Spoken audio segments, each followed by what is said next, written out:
Chapter 2. Oldest Knowledge. Rationality, Sankhya. Applied Intellect, Buddhi Yoga. Sanjay speaks. Verse number 1.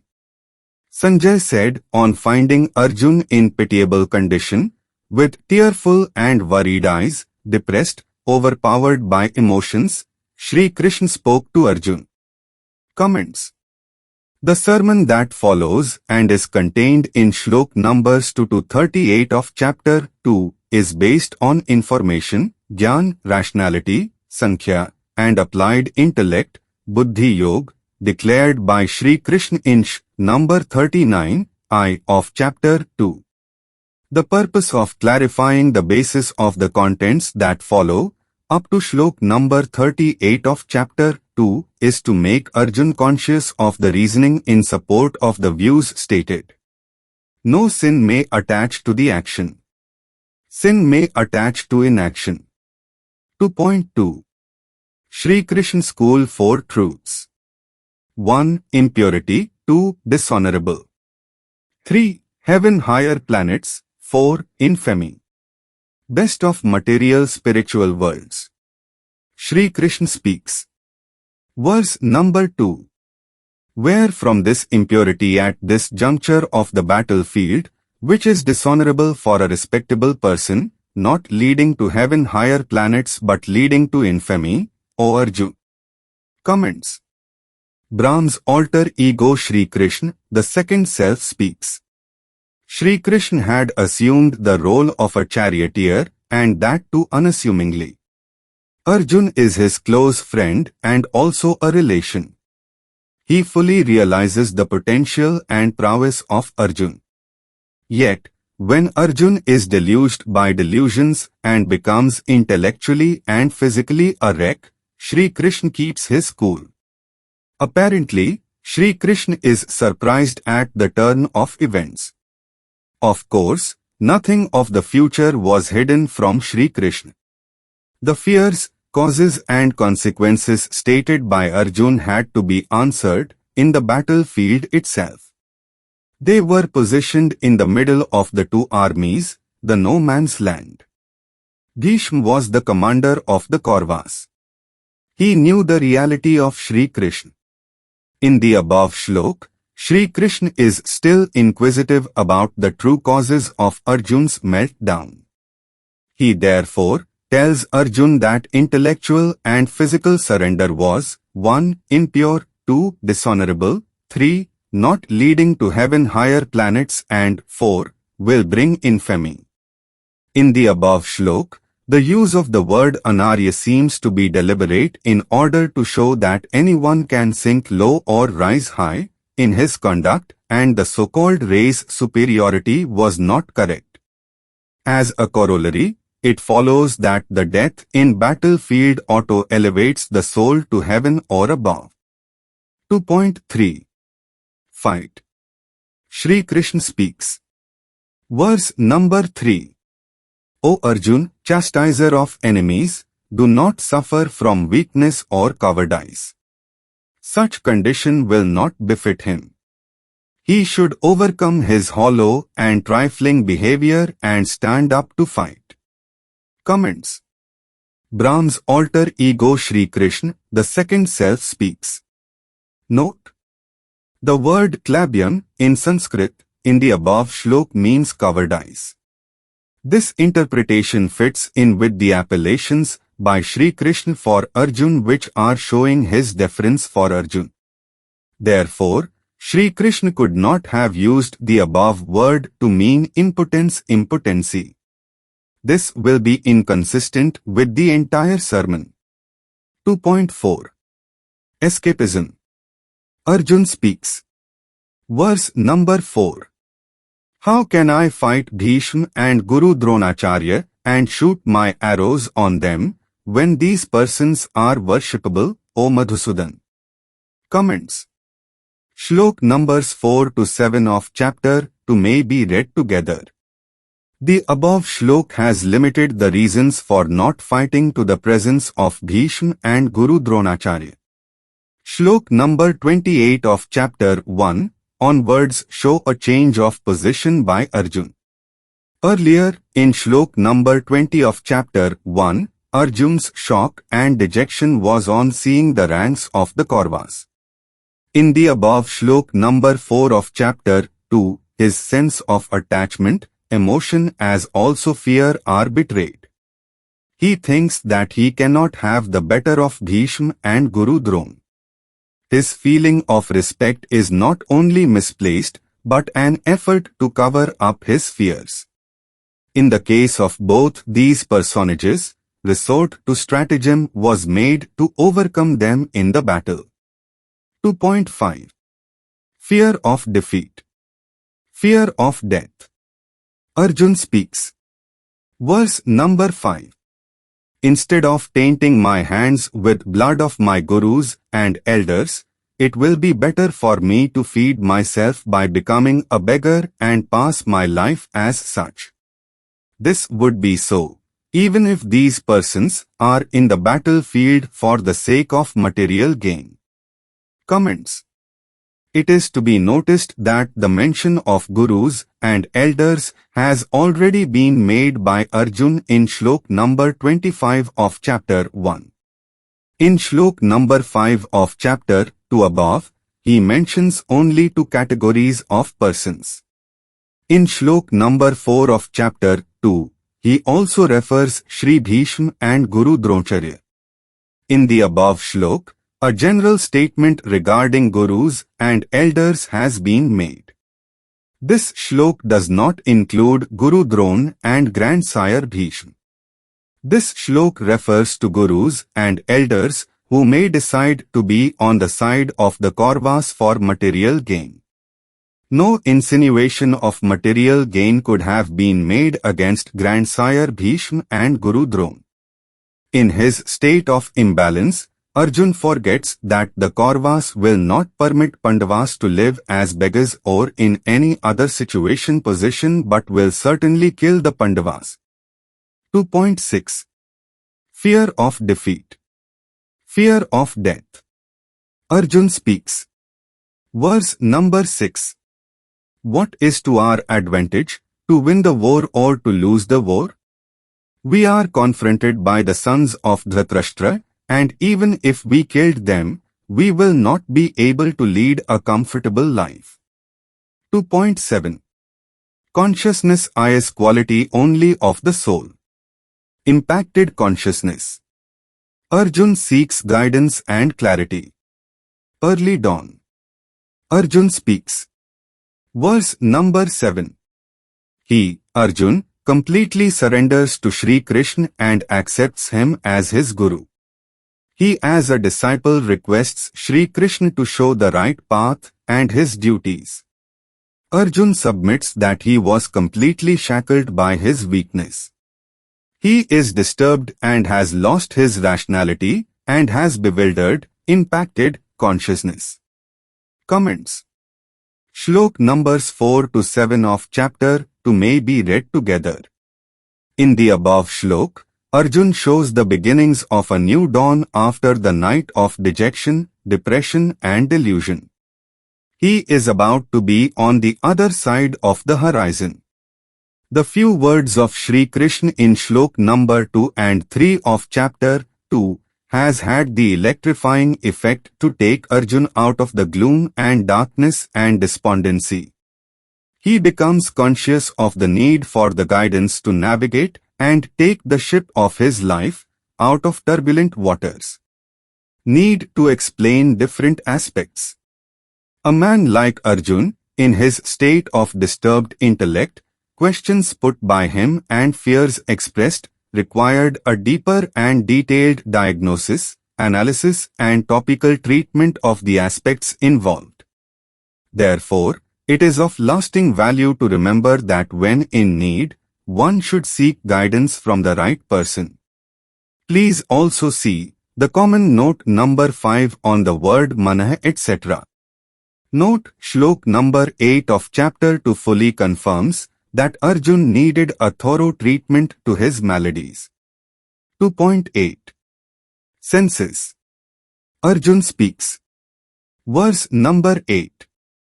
These cannot be dispelled or diluted even if he was to win the war and obtain prosperous, unrivaled kingdom on earth, as also the control of the deities on higher planet heaven. He does not find any relief from the sadness, which is drying up his senses. Comments. The certainty of commission of sin by killings and resultant damnation to hell is one cause of Arjun's condition of soul and body. His senses were being benumbed. Therefore, he would not be able to find means to avoid the fear of damnation. Drying up of mouth etc. was also indication of fear. In preceding shlok, Arjun says that he was surrendering to Shri Krishna as a disciple. Yet, he retains his fears, effects and therefore, his views regarding future after Pandava's victory. About the condition before the war, above views of Arjun, have already been set out in chapter 1. Also see shlok numbers 21 to 28 of chapter 1, shlok numbers 14, 45, 58 to 64, 67 of chapter 2 and shlok numbers 5 to 7 of chapter 3. Arjun's intellect is so much confused and confounded that he brought the heaven and the higher planets into controversy. No one can be part of this earth as also part of the heaven or the higher planets at the same time. He also forgets that by commission of sin, he cannot reach the heaven or higher planets. Non-discharge of duty is a sin, shlok number 2 of chapter 2. 2.9. Half-baked knowledge. Brain's blankness. Sanjay speaks. Verse number 9. Sanjay said, having spoken thus, Arjun, chastiser of enemies, told Krishna, Govind, I shall not fight and fell silent. Comments. Shlok numbers 9 and 10 of chapter 2 may be read together. Thus, Arjun continued to be under different fears. He had not completely and finally surrendered to Shri Krishna like a sincere and repentant disciple. Yet, it cannot be said that he had not made a move in the direction of seeking Shri Krishna's guidance. Arjun's words above only underlined the need of a detailed diagnosis of the various aspects of the problem by Shri Krishna. It is true that it is more difficult to convince a person with half-baked knowledge than a person with no knowledge. The condition of Arjun as described earlier and followed by his dead silence is described by psychologists as blankness of the brain. In such a state of brain, the person is really ready to receive the required information. Shri Krishna has judged the condition of Arjun and therefore, he smiles as mentioned in shlok number 10 of chapter 2. 2.10. Krishna's smile. Eternal value. Sanjay speaks. Verse number 10. Shri Krishna smilingly spoke to the saddened Arjun the following words. Whilst the chariot was still in the middle of the two armies, O Bharat. Comments. The above shlok indicates that Shri Krishna is not in the least perturbed by Arjun's state of consciousness. Shri Krishna's smile is indicative that a person should retain his intellectual and physical balance even in difficult situation. The smile has its own impact on the person seeing it. He gets intellectually lifted. This is also a psychological treatment in the situation. This has everlasting relevance for everyone. 2.11. Shri Krishna speaks. Verse number 11. Shri Krishna said, You, Arjun, are lamenting for those for whom no intelligent person will mourn. Yet you want to talk like an expert, Pandit. But the wise do not lament or grieve for those who have died or for those who are living. Comments. Brahm's alter ego Shri Krishna speaks as the second self. Shlok numbers 11 to 27, 29 and 30 of chapter 2 may be read together and correctly understood. In Shlok number 2 of chapter -2, Shri Krishna has called Arjun's conduct as that of a weak and of a coward person, leading to infamy and not leading to heaven higher planets. Shri Krishna stated 4 truths in Shlok number 2 of chapter -2. He added in the above Shlok number 11 of chapter 2 that wise men do not grieve for those who have died or for those who are living. Even after the revealing of 4 truths to Arjun, he remained under delusion. Therefore, Shri Krishna proceeded to give detailed reasons in Shlok number 12 of chapter 2 onwards. Please refer to Shlok number 19 of chapter -4. Shlok numbers 11 to 27, 29 and 30 of chapter 2 and the viewpoint that the soul cannot be slain and connecting it to causing of a death should be correctly understood.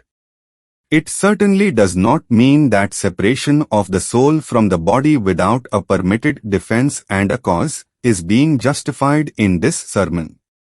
2.12 Matter and non-matter concepts. Science follows Bhagwat Gita. Ishwar speaks. Verse number 12. You have always existed. I, Brahm, have always existed. Similarly, the kings here had always existed and will always exist. All of us will continue to exist in future. Comments. The second self-alter ego Shri Krishna speaks as the self, the Brahm. The above revelation contains a rationally accepted fact and therefore a scientific fact. The grounds therefore are set out in subsequent Shlok numbers 13 to 20 of chapter 2. Unless Ishwar wills otherwise, matter is never destroyed. It only changes its form. Science accepts this. It may be kept in view that the form of the Brahm is eternal and the form in which Arjun may have existed may be different in different lives. Shri Krishna is Brahm's alter ego and therefore has no karmic body. Also, his karmas cause no effect on him. Arjun has and had always a karmic body and may have a karmic body. Every living person is made from combination of gross matter and the soul. The gross matter in Arjun always existed, as also the soul. Thus, science follows the Bhagavad Gita as to the matter. Science will also follow the Bhagavad Gita as to the soul. Both are indestructible except if willed otherwise by Ishwar Brahm. It may clearly be understood that the Ishwar Brahm is eternal. He, Ishwar, has created the universe and the living beings. Therefore, subject to his will, matter is indestructible. The soul is indestructible being a fragment of the Ishwar Brahm. The shlok is confined to the aspect of the soul only of a living being. The objectives are to minimize a. The importance of death, b. The fear of death. 2.13 Consciousness is the quality only of the soul. Science Physiology. Brahm speaks. Verse number 13. Just as the soul passes through the stages of boyhood, youth and old age of a material body, similarly the so-called death is really a change of body by the soul. A steadfast and courageous, stoic person is not under any delusion, attachment of the effect of death. Comments. The second self-alter ego Shri Krishna speaks as the self, the Brahm. Shri Krishna refers to the physiological fact of major changes occurring in the human body when he becomes a boy, a youth and old person. The changes are so vast that they are akin to change of bodies. Shri Krishna says that for a wise, courageous and equipoised, stoic person death being only a change of body for the soul, such a person should not be much concerned or attached to the so-called death. The above shlok shows that the soul is never destroyed. It only changes its body. The word stoic finds its first reference in this verse. The shlok is confined to the aspect of the soul only. Its objectives are to minimize a. the importance of death, b. the fear of death. While understanding shlok numbers 13 to 27, 29 and 30 of chapter 2 dealing with the soul, it should be clear that these shloks contain a very fine-minute analysis of certain aspects of the soul. This is a theoretical analysis having effect on the consciousness of the soul and its one part, the intellect. Arjun is urged to fight or to kill. It is only in shlok numbers 31 to 38 of chapter 2 that Arjun is urged to fight as part of discharge of his duties. Therefore, shlok numbers 13 to 30 of chapter 2 should be understood more with reference to the discharge of one's duties. 2.14. Consciousness is quality only of the soul. Nature sense enjoyment. Soul as enjoyer-sufferer. Ishwar speaks. Verse number 14. The sensory feelings of happiness and distress in a human body appear and disappear on account of the sensory parts coming in contact with the material objects and are not permanent. They are like the change of seasons like winter and summer. These sensory feelings should not disturb a person, O Bharat. Comments. The second self-alter ego Shri Krishna speaks as the self, the Brahm. From the above shlok, what is sought to be conveyed is that the body senses come in contact with material objects in nature or outside the material body. This gives rise to feelings of happiness, unhappiness. Of course, happiness is transitory. Also see Shlok number 21 and 22 of chapter -1, Shlok numbers 8, 45, 58 to 64, 67 of chapter 2 and Shlok numbers 5 to 7 of chapter 3. Useful reference be also made inter alia to Shlok number 7 of chapter 15, where the process of communication of the feelings, impressions etc. on the senses and on to the consciousness of the soul is discussed. 2.15. Stoic person's immortality. Ishwar speaks. Verse number 15. O best amongst men, the change of body by the soul should not cause any distress or happiness to a steadfast or stoic person. Such a person may really become immortal, as his name would survive forever, he having attained such eminence while living. Comments.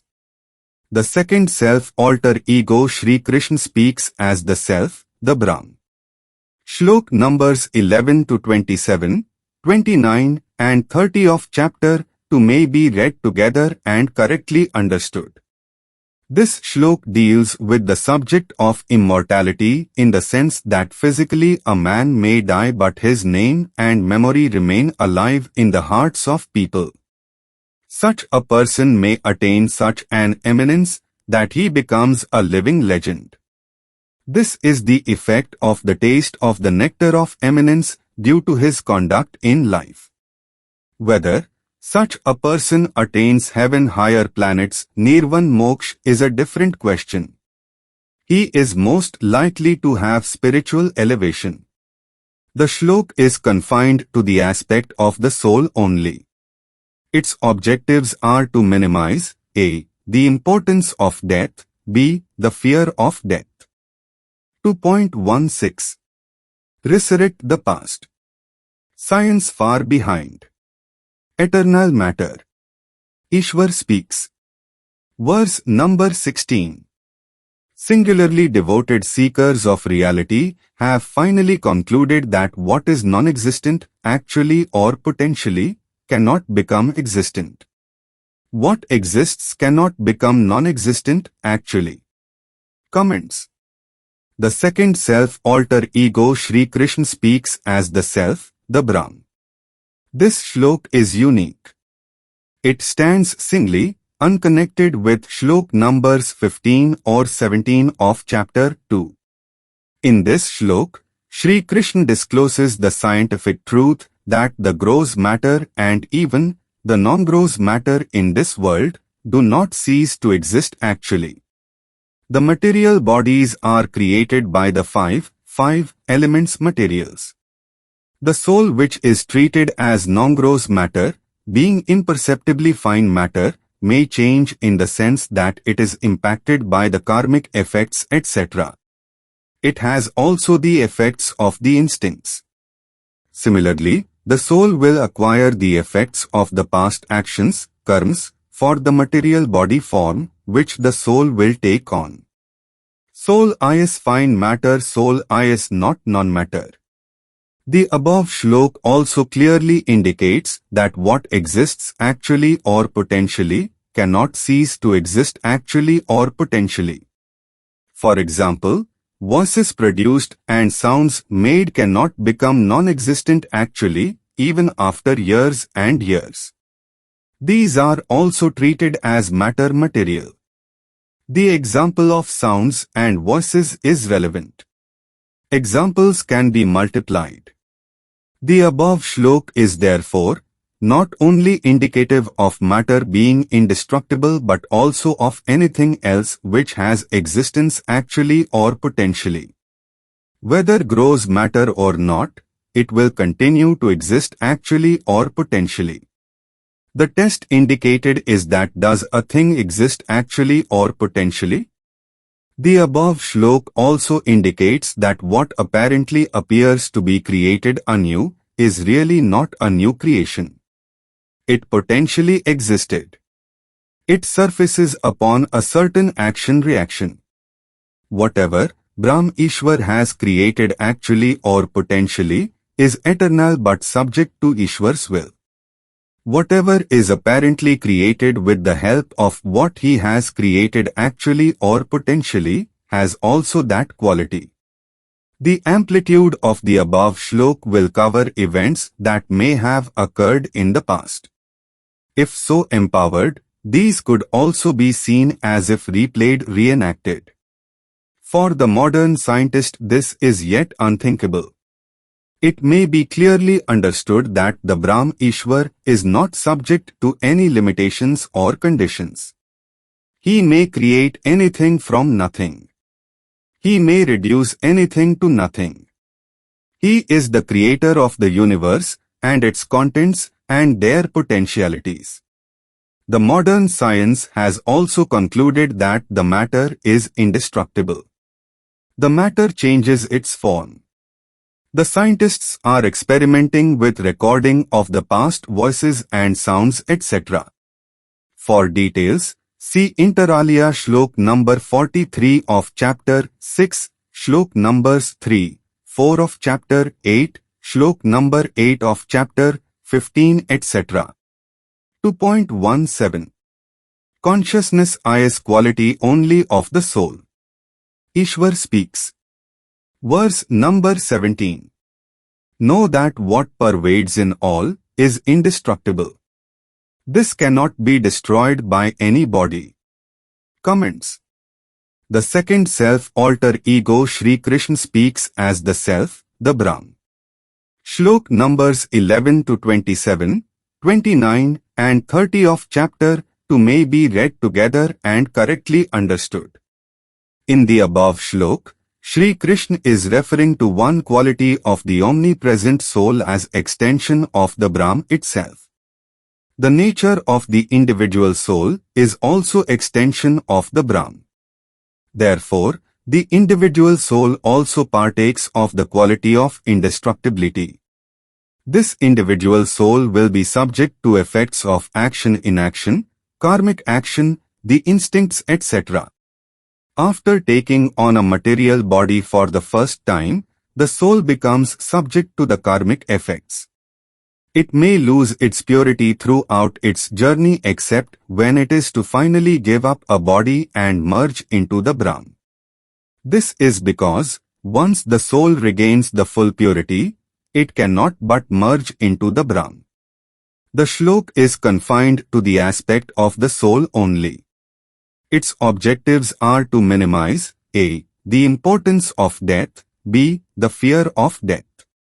2.18 Stand up and fight. Ishwar speaks. Verse number 18. O Bharat, the perishable bodies house the eternal soul.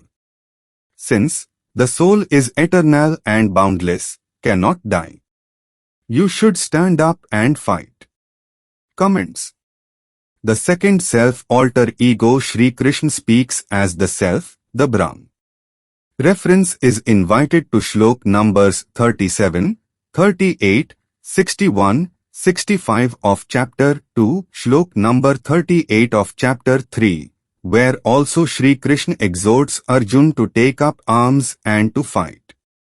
The above shlok contains Shri Krishna's one reply to Arjun's second fear of commission of sin by slaying killing, expressed by him in shlok number 36 of chapter 1. The shlok is confined to the aspect of the soul only. Its objectives are to minimize a. the importance of death, b. the fear of death. 2.19 No sin. Soul. First answer. Ishwar speaks. Verse number 19. In view of eternal nature of the soul, it cannot die nor it can be slain by anybody. Comments. The second self alter ego Shri Krishna speaks as the self, the Brahm. Shlok numbers 18 and 19 of chapter 2 may be read together. In the above shlok, Shri Krishna is taking a broad view of the soul being eternal, not subject to being killed or slain. Therefore, no one can be said to have killed, and therefore, no sin will attach to the mere separation of the soul from the body by itself. This is the first argument advanced for the satisfaction of Arjun that no sin will attach to him by a killing on the basis of the concept of soul. The shlok is confined to the aspect of the soul only. Its objectives are to minimize a. the importance of death, b. the fear of death. 2.20 No sin. Soul. Ishwar speaks. Verse number 20. This, the soul, does not take birth nor this dies at any time. Also, this was existing in the past and will exist in the future. This is eternal. This is never born. This will never die. Therefore, this is never killed slain. This is the material body which is slain. Comments. The second self alter ego Shri Krishna speaks as the self, the Brahm. In understanding verse numbers 19 to 24 of chapter 2, the same may be read together. It is the slaying of the body that causes the separation of the soul from the body. The civil society accepts that any attack on the body, which has the direct result of separation of the soul from the body, is treated as a punishable offense except in certain situations. In pure theology also, it is the cause which compels a person to so attack the body as to result in separation of the soul from the body, that may be considered as a wrong action. This verse may be read as a prelude to the subsequent verses, such as shlok numbers 37 and 38 of chapter 2. The shlok is confined to the aspect of the soul only. Its objectives are to minimize a. the importance of death, b. the fear of death. 2.21 No sin. Soul. Ishwar speaks. Verse number 21. A person who knows the truth about the eternal nature of soul, How can he kill anyone or cause another to kill anyone? The soul is unborn and eternal. Comments. The second self alter ego Sri Krishna speaks as the self, the Brahm. It is seen that in chapter number 1 Arjun has raised 6 categories of fears. Commission of acts will tantamount to sins resulting in damnation to hell. In Shlok numbers 2 of chapter 2, Sri Krishna has described Arjun's conduct in four ways: 1. Impure, 2. Infamous, 3. Denial of heaven, 4. Dishonorable. In Shlok numbers 12 to 21 of chapter 2 above, Sri Krishna explains the concept of life and death. This is to show that in the so-called killings, no sin is involved by the mere fact of killings, because the soul of a person cannot be killed. This concept of no slayer, no one slain is apparently and practically difficult to be understood by an ordinary person. However, this result naturally follows since the soul is eternal and immortal. This is the view at its highest level. It is like a bird in a cage, being liberated by destroying the cage. Thus, the soul is freed from the bondage of the body. That by itself cannot be described as sinful. This may be for the larger benefit of the soul, so liberated. It may be for the larger benefit of the society. It may be in defense of oneself or others. It may be a preemptive action, but yet to be treated as in defense. Over the years, laws have come to be made by the society, defining the various crimes including killing of human beings. On whom does the sin attach, when thousands of lives are lost due to a tsunami, a tornado, etc.? The object of Sri Krishna's explanation of the concept of death, etc. was to minimize the importance of death. Even the civil society and its laws do not punish every killing or homicide. Indian Penal Code does not treat every killing as a murder.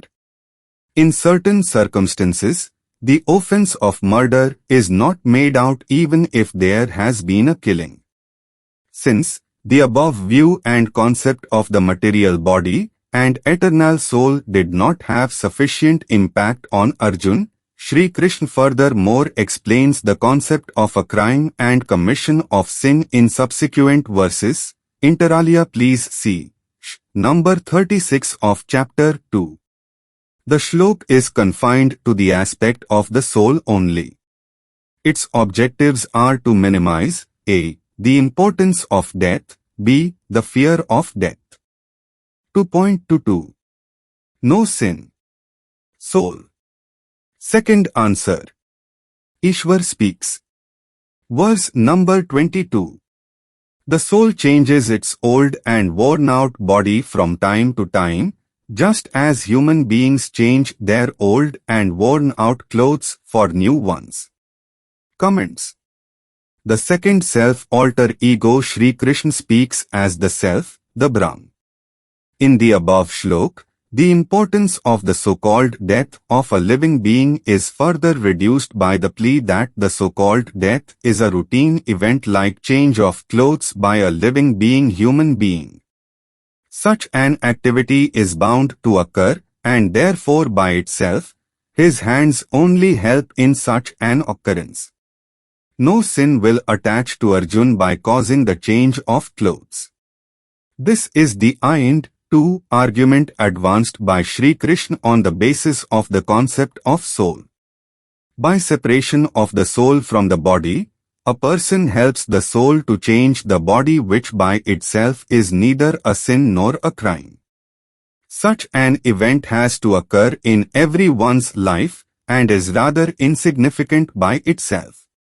However, helping the soul to change the body may be a sin as also a crime in certain situations indicated by the society at the relevant time as prohibited.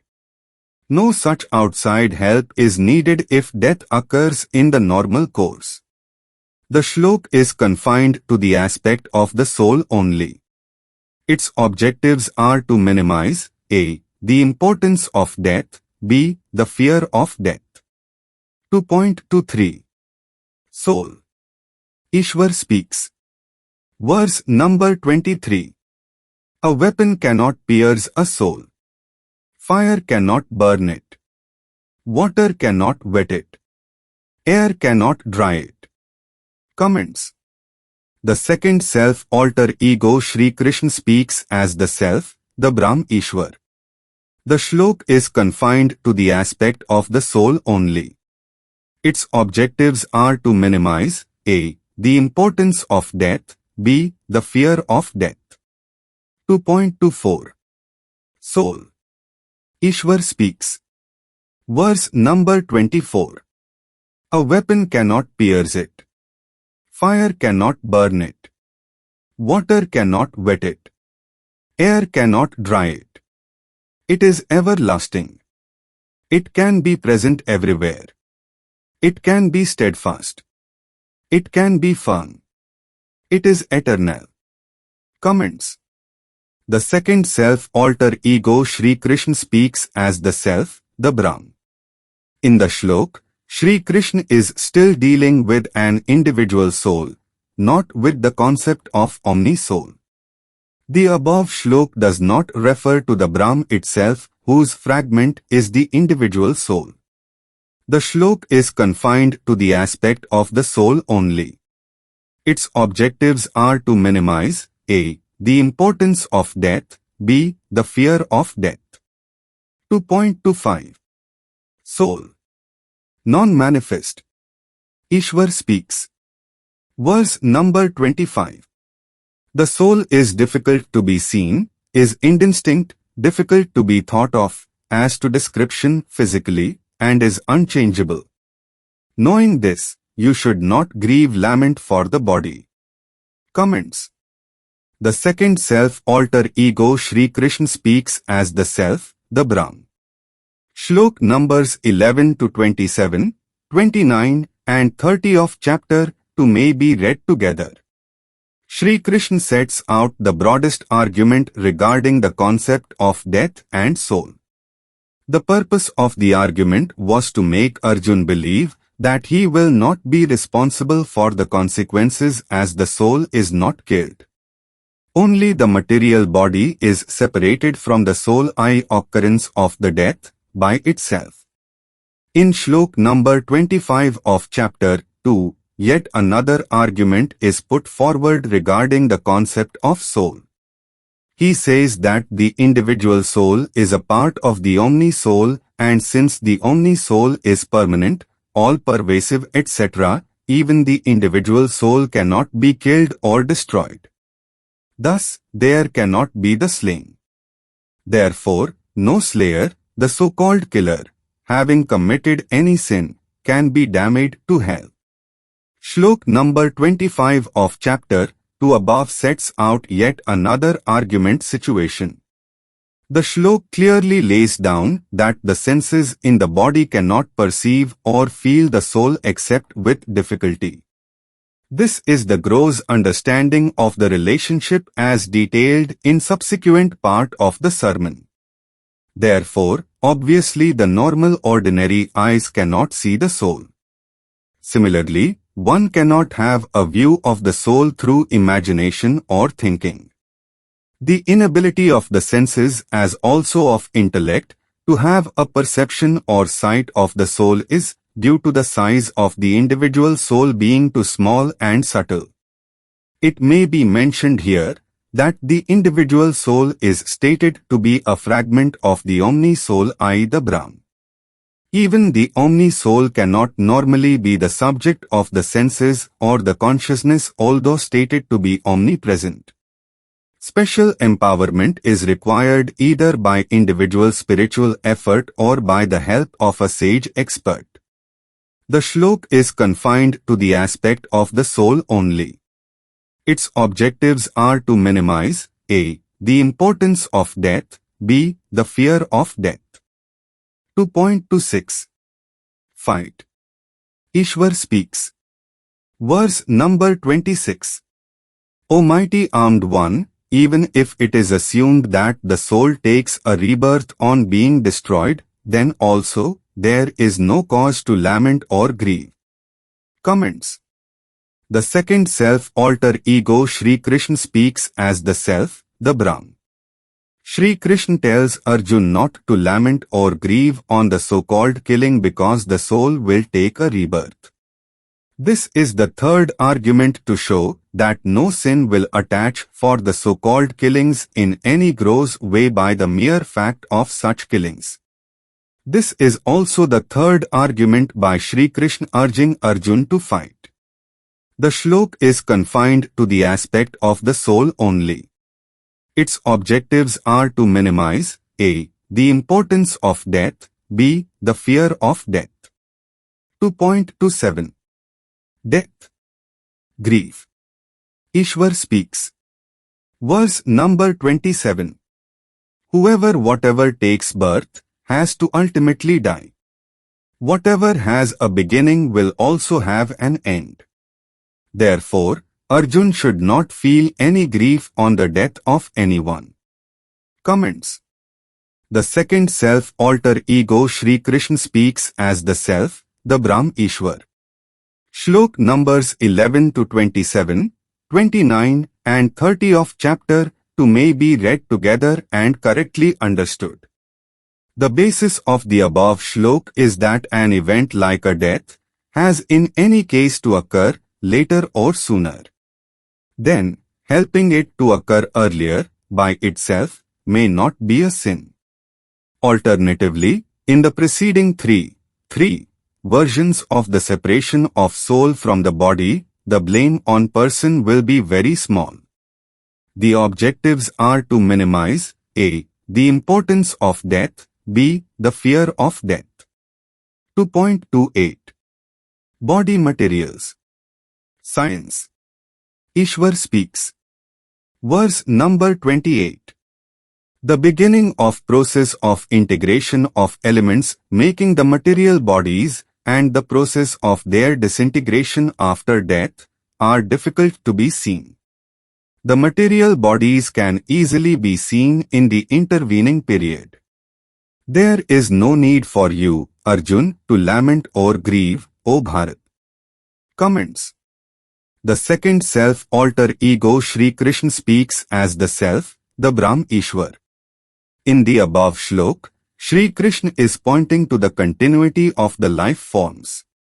When the soul takes on a body, the said body may not be easily visible in the beginning. When the said soul gets disembodied, then also the body materials may not be easily visible in course of time, but the body form may be retained over a long period of time. Sri Krishna is asking Arjun not to give unnecessary importance or be depressed even by cessation of life. Shlok number 28 of chapter 2 above deals with the aspect of the destruction of the material body. What we are being told is that the material body exists for a period of time only. The period of time may be short or may be long. But the materials of which the body is made have ultimately to become part of nature or become part of another material body and become visible. The materials of the same were not visible and were part of nature. Further, what we are being told is that gross matter may be assumed to be indestructible but only changes its form. This form becomes visible for a time period. Therefore, Arjun is told not to lament or get worried about a possible sin by destruction of a material body by itself. Damage or destruction to a material body by a person has to be on justified grounds as accepted by the civil society at the relevant time. The above views are on the basis that the material body has been destroyed. It is assumed that if so wished, the material body may be retained for a period of time. However, ultimately even the skeleton is subject to destruction. It may be remembered that in ancient India the bodies of very eminent gurus etc. were sought to be preserved. The objectives are to minimize a. the importance of death, b. the fear of death. 2.29 Consciousness is the quality only of the soul. The amazing soul. Ishwar speaks. Verse number 29. Some persons look on the soul as amazing. Some describe the soul as amazing. Some hear of the soul as amazing. While others, even after hearing about the soul, cannot understand the soul at all. Comments. The second self alter ego Shri Krishna speaks as the self, the Brahm. Shlok numbers 11 to 27, 29 and 30 of chapter 2 may be read together and correctly understood. In the above shlok, Shri Krishna states a truism about soul. Who can really understand the correct and full view of the soul? The full amplitude, scope and qualities of the soul may be beyond the comprehension of even the spiritually elevated ones, seers. Therefore, what Shri Krishna has stated above about the soul may be accepted as the truism. A more detailed and minute discussion is not necessary here. As already stated in verse numbers L3 to 25 of chapter 2 etc., the ordinary eye cannot see the soul or even feel its presence in the body of a living being. Therefore, the qualities, appearance, activities etc. of the soul cannot be described except to the extent taught to us in this sermon. Ordinary persons have to accept about the soul whatever is stated about it by Shri Krishna in this sermon. The shlok is confined to the aspect of the soul only. Its objectives are to minimize a. the importance of death, b. the fear of death. 2.30 Science far behind. The soul as master. Ishwar speaks. Verse number 30. The soul is eternal and dwells in the body of every living being and is to be the master of the material body. The soul cannot be slain. Therefore, you need not grieve for any living being, O Bharat. Comments. The second self alter ego Shri Krishna speaks as the self, the Brahm Ishwar. Shlok numbers 11 to 27, 29 and 30 of chapter 2, 13 of ch. 5, 6 of ch. 6 etc. may be read together and correctly understood.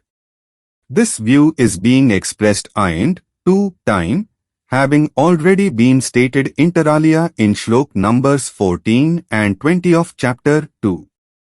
Just as there is a master of a ship to whom every one reports and who is in control of the ship, similarly, in the body of the living beings, the soul exists.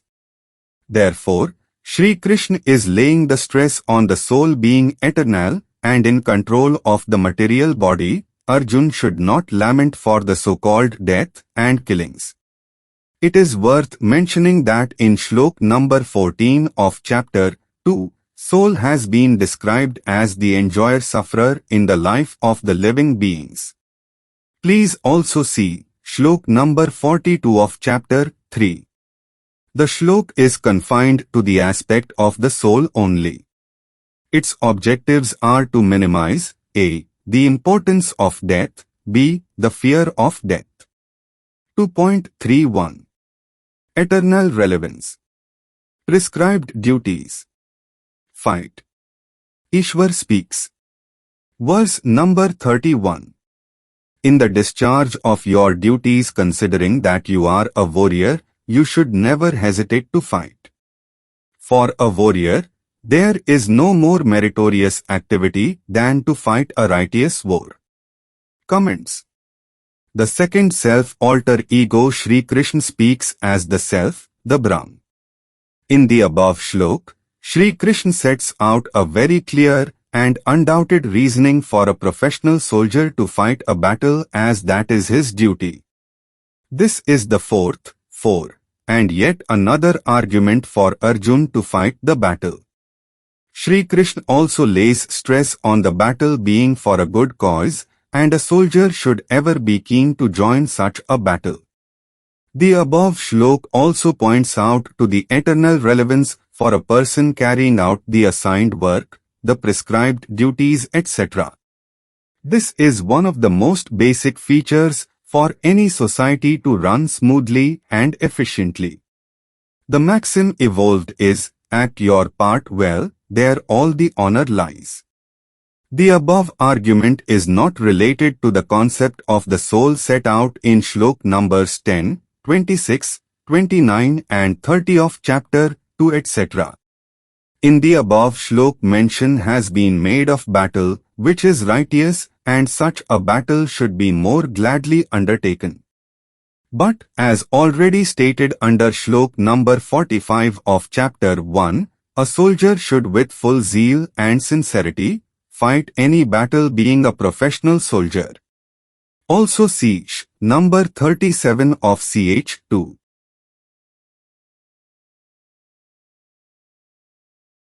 2.32 Auto elevation to heaven etc. Performance of duties. Best of the material spiritual worlds. Ishwar speaks. Verse number 32. A warrior feels blessed if an opportunity to fight comes his way, O Parth, more particularly if such an opportunity comes unsought for. This opens for him the gates of heaven higher planets. Comments. The second self-alter ego Shri Krishna speaks as the self, the Brahm. Shri Krishna had said in shlok number 2 of chapter 2 that Arjun will have the gates of heaven closed on him if he did not fight. Death in battlefield of Arjun or any soldier auto-elevates the soul to heaven or above. Shri Krishna has indicated that a warrior, if he dies in the battle, the gates of heaven will be opened for him. This is the minimum that death in the battlefield ordains for him. But, by proper inference, it may be stated that a warrior dying in battle or having survived the battle may also enter the heaven, if he has fought the battle properly. Further, a warrior dying in battle may attain Nirvan Moksha, if he has been following the teachings, words, conduct etc. of the Brahm and as reiterated by his alter ego Shri Krishna.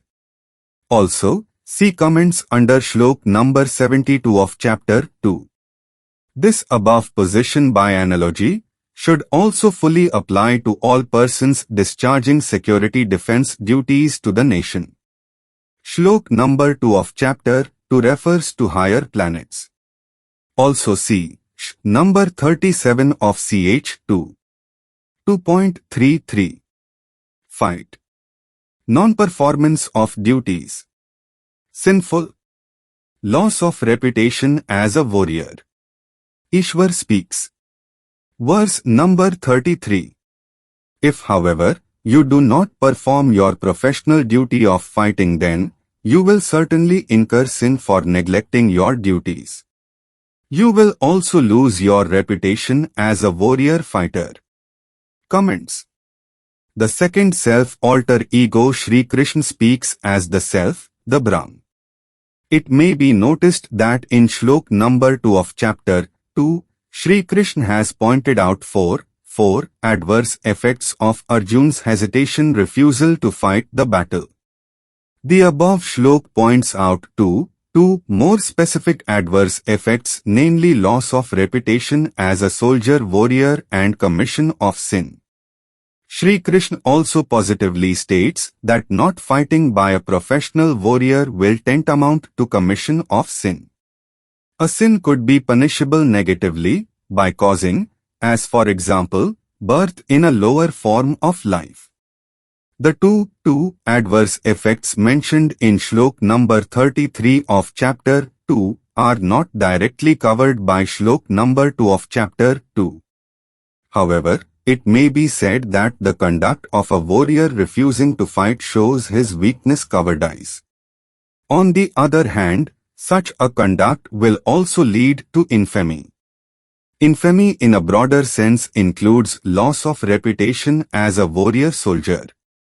In the above shlok, Shri Krishna also advances the fifth, 5, and sixth, 6 argument to exhort Arjun to fight, as not fighting will be sinful and a cause of loss of a reputation as a soldier warrior fighter.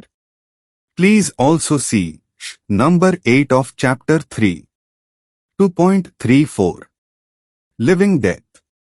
Ishwar speaks. Verse number 34.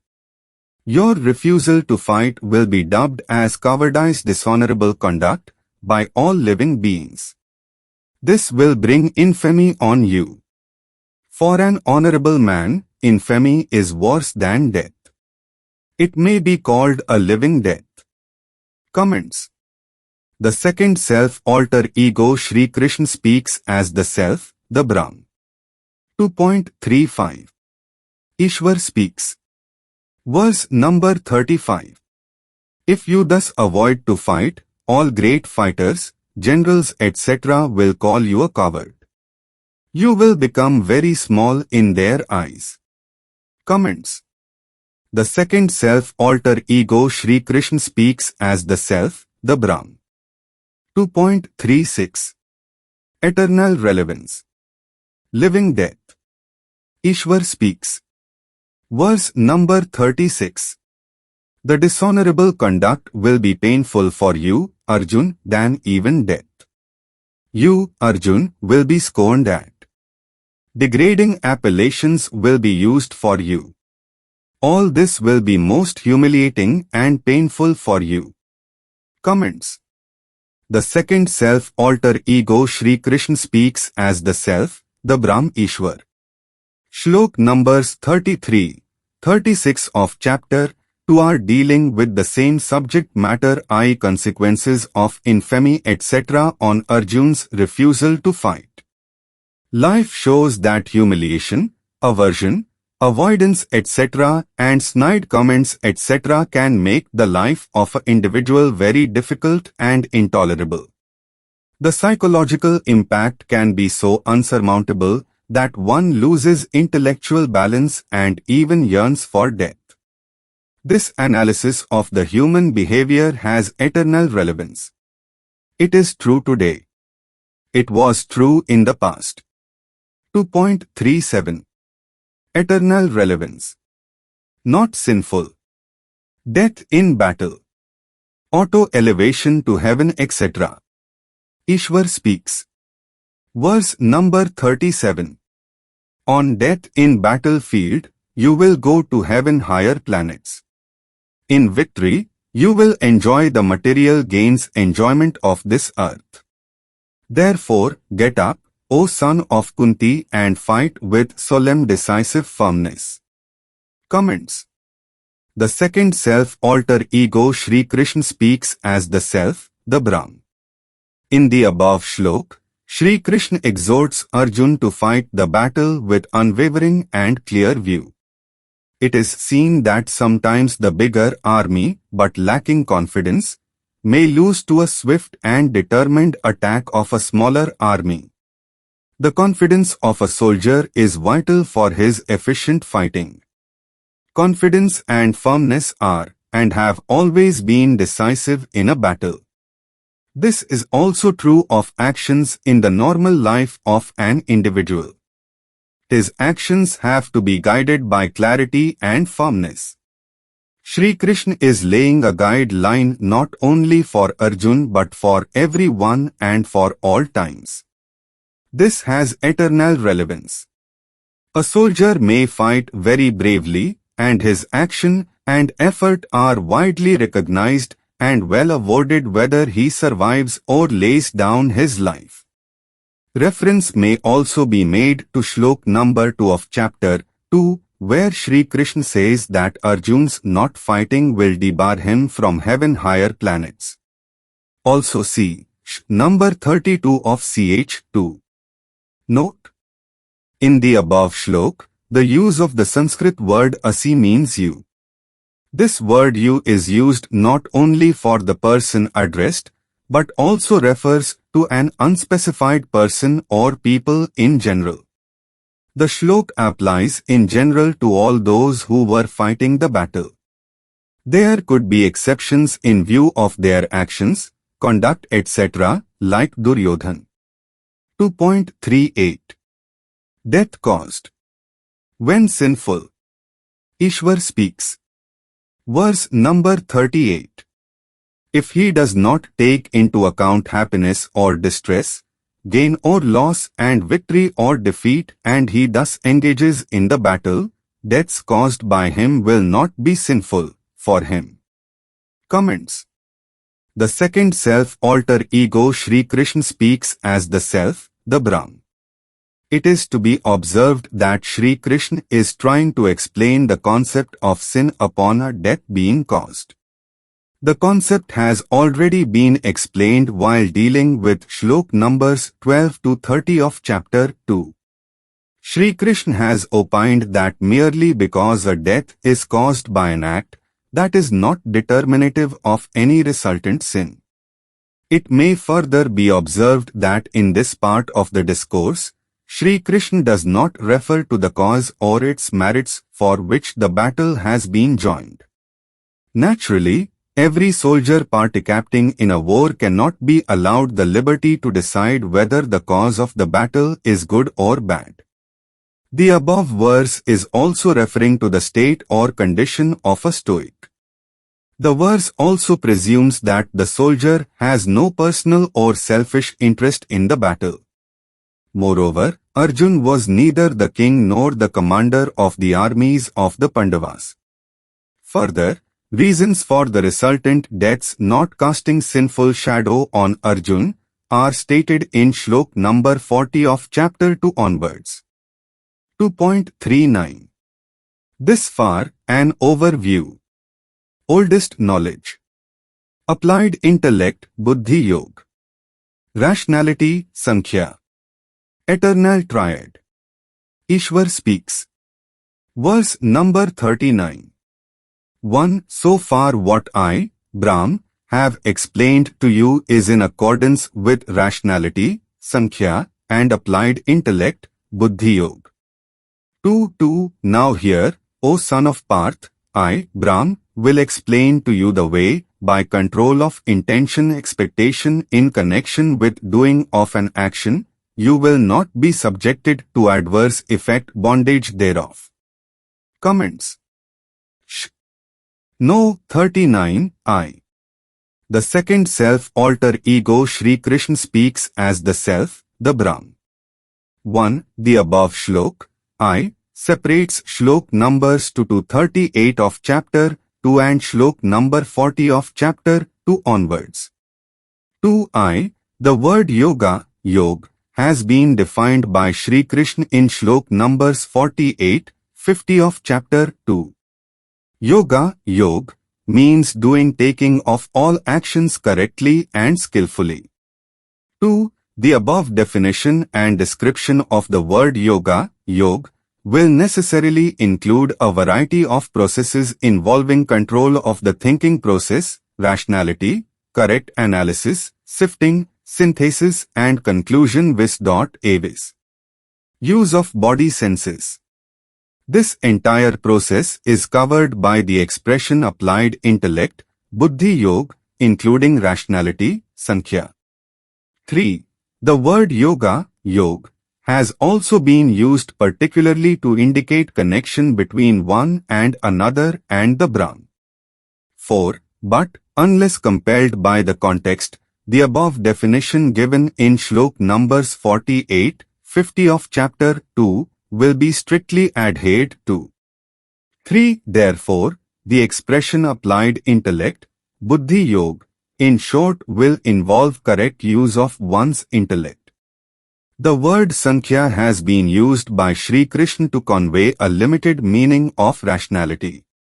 This would mean taking of a reasoned view after considering pros and cons of any matter. For convenience, the concept of rationality, Sankhya, is being included in the expression applied intellect, Buddhi Yoga. An overview. A. It is necessary here to recapitulate for understanding what Sri Krishna has taught so far. I. Soul is immortal, it cannot be slain.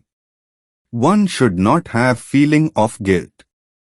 2. Ridding of the soul from the bondage of the material body by itself, which is called in common parlance as death, is not of vital importance so as to feel grieved or to have feeling fear of sin. It is just change of the material body. 3. In any case, the soul is reborn, i.e. takes on a new material body. Therefore, one need not feel over-worried on account of that change. 4. In any event, whatever takes birth has to end that form of life. Therefore, one need not feel over-worried on account of a death. Doing of professional duty by Arjun, which involves killings, will still get him the doors of heaven higher planets opened. 6. Anyone dying fighting in the battle is bound to reach the heaven. A warrior may show such eminence in fighting that his name becomes immortal in the world even after his death. He really lives on in this way. 7. Not taking up arms and not fighting will shut the doors of heaven higher planets on Arjun. This will also bring infamy and dishonor to him and his family. 8. Inaction will tantamount to commission of a sin and therefore punishable both under civil law of the land and as bad karmic effect. Eternal triad epoch-making thought. B. The above proposition numbers I, 2, 6 relate to action of taking up arms. Even 7 and 8 propositions exhort Arjun to take up arms and fight. See, therefore, it is obvious that the applied intellect, Buddhi Yoga, and rationality, Sankhya, mentioned in first part of Shlok number 39 of chapter 2 are not referring to a mere intellectual or non-physical activity inactivity, but must result in action. See also inter alia Shlok number 41 of chapter 2.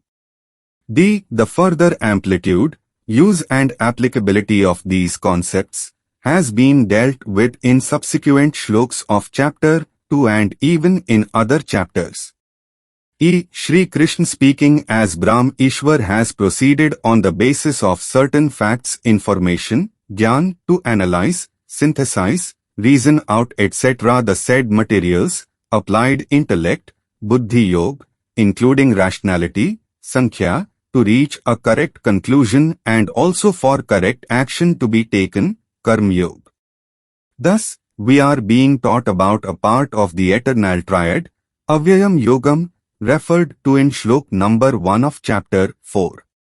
The said part is referred to as the triad. Furthermore, the aspects of expectation intention are examples of the application of the above said eternal triad, Avyayam Yogam. Concept of no sin extended intention or expectation Ishwar's teachings etc. reiterated. No 39-2. Comments.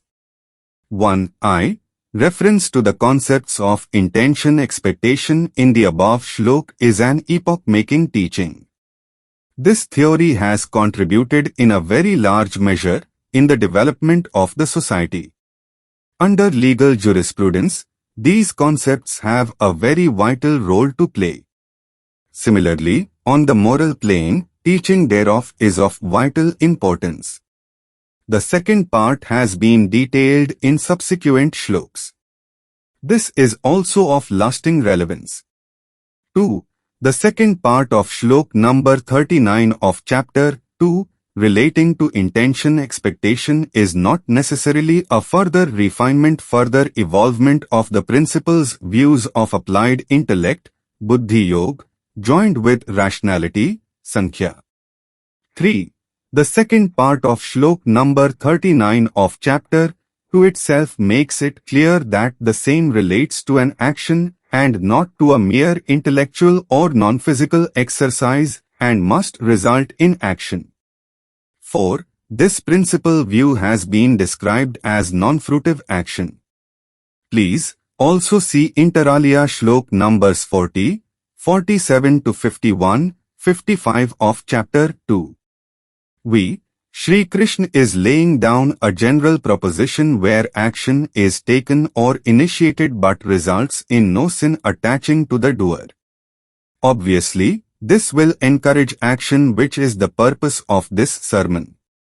6. The detailed reasoning for the above stated no adverse effect in shlok number 39 of chapter 2 above has been set out inter alia in shlok number 9 of chapter 3. 2.40. Oldest knowledge reiterated. Duty. Fear. No expectation. Quality of action. Ishwar speaks. Verse number 40. In this endeavor, there is no loss or decrease in the quality of the discharge of duties to the smallest extent to the action started, but will save you from the great fear. Comments. The second self-alter ego Shri Krishna speaks as the self, the Brahm. This shlok refers to second part of shlok no. 39, 2 of chapter 2.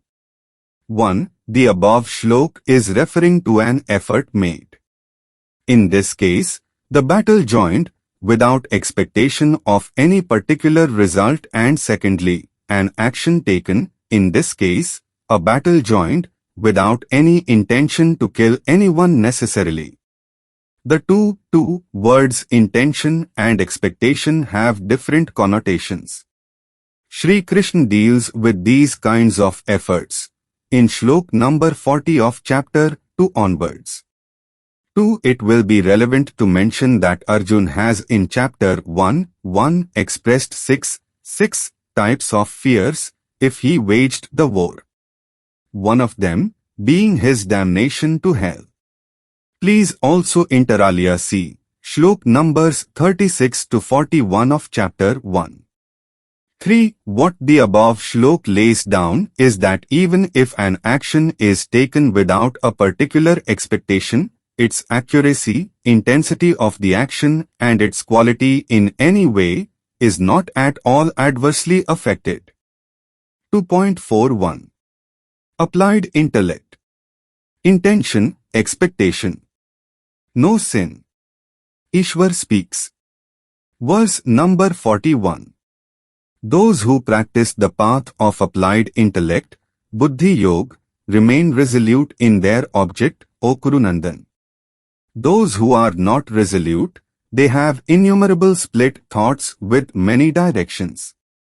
Their intentions or expectations are many. Comments. The second self-alter ego Shri Krishna speaks as the self, the Brahm. In the above shlok and in shlok no. 39, 2 of chapter 2, reference had been made to intentions or expectations of a certain result when an action is taken by a person. Stress is laid on the quality of action related to a particular result which is connected in the normal course. Stress is not on the result, the fruit. The best action may be taken and yet, it may not yield the normally expected result. The Bhagwat Gita is action-oriented. The Bhagwat Gita is not result-fruit oriented. There are many reasons for this view. Those who want to progress on a spiritual plane while fully leading the life of a man of correct action, Karma Yogi, they have to maintain a distinction between a result following in the normal course of events and the hope expectation a particular result with certainty and keenness. The Bhagavad Gita cannot and does not ban the thinking of a result. The principle is, do not get stuck to the result. For further elaboration, please see inter alia shlok numbers 47 to 49 of chapter 2 etc. Frustration should not follow failure of result fruit. Applied intellect, Buddhi Yoga, including rationality, Sankhya, leads to focused attention. This does not allow diversion of thoughts. Please inter alia refer to Shlok No. 39I of Chapter 2. 2.42. From Work to World's Creator. No worship. Auto-elevation. Ishwar speaks. Verse number 42. Those who really are ignorant but talk like high priests and talk in flowery language in the name of the Vedas and keep the people engrossed, beguiled therein and persistently say there is nothing beyond that. Comments. The second self-alter ego Sri Krishna speaks as the self, the Brahm.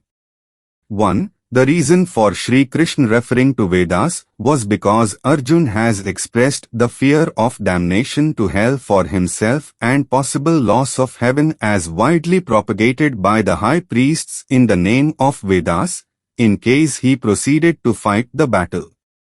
He wanted to run away from his duty lest he should lose the heavens and lest he should be damned to hell. 2. The above fear of Arjun had selfish basis, and the responsibility therefore was on the Vedas. Unfortunately, selfish interest included material gains at any cost, was being widely put above the professional duties, interest of the society and what was right to be done, dharma. Ultimately, this disease became so virulent and widespread that the roots of the society became degenerated and rotten.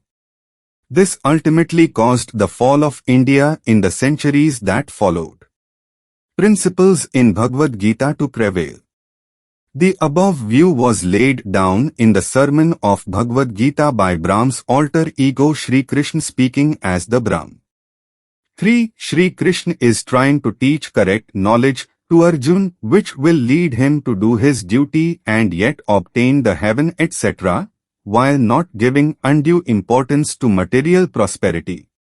Sri Krishna is offering even higher levels than heaven and even the moksha and merger with Brahm while discharging one's duties as auto-elevation. 4. This is the reason why Sri Krishna is referring to the general purport of the Vedas which has too much emphasis on selfish material gains including the heaven. 5. Only Sri Krishna could correct the distorted views repeated in the Vedas and selfishly spread out, so that the people had correct knowledge and analytical thought process leading to the right action, in the circumstances of the individual and the society. 6. Sri Krishna in order to correct impurities, including inaction, encouraged by the Vedas begins from the very beginning with the ancient most knowledge referred to in Shlok number 1 of chapter 4 as eternal triad, Avyayam Yogam, being imparted for the benefit of the society. In order to complete the narration of the concept of correct knowledge, he refers to the Brahm's creation of the cosmos, creation of the nature, creation of the living beings and the legacies given to them by the Brahm. Please inter alia see Shlok numbers 9 to 13 of chapter 3.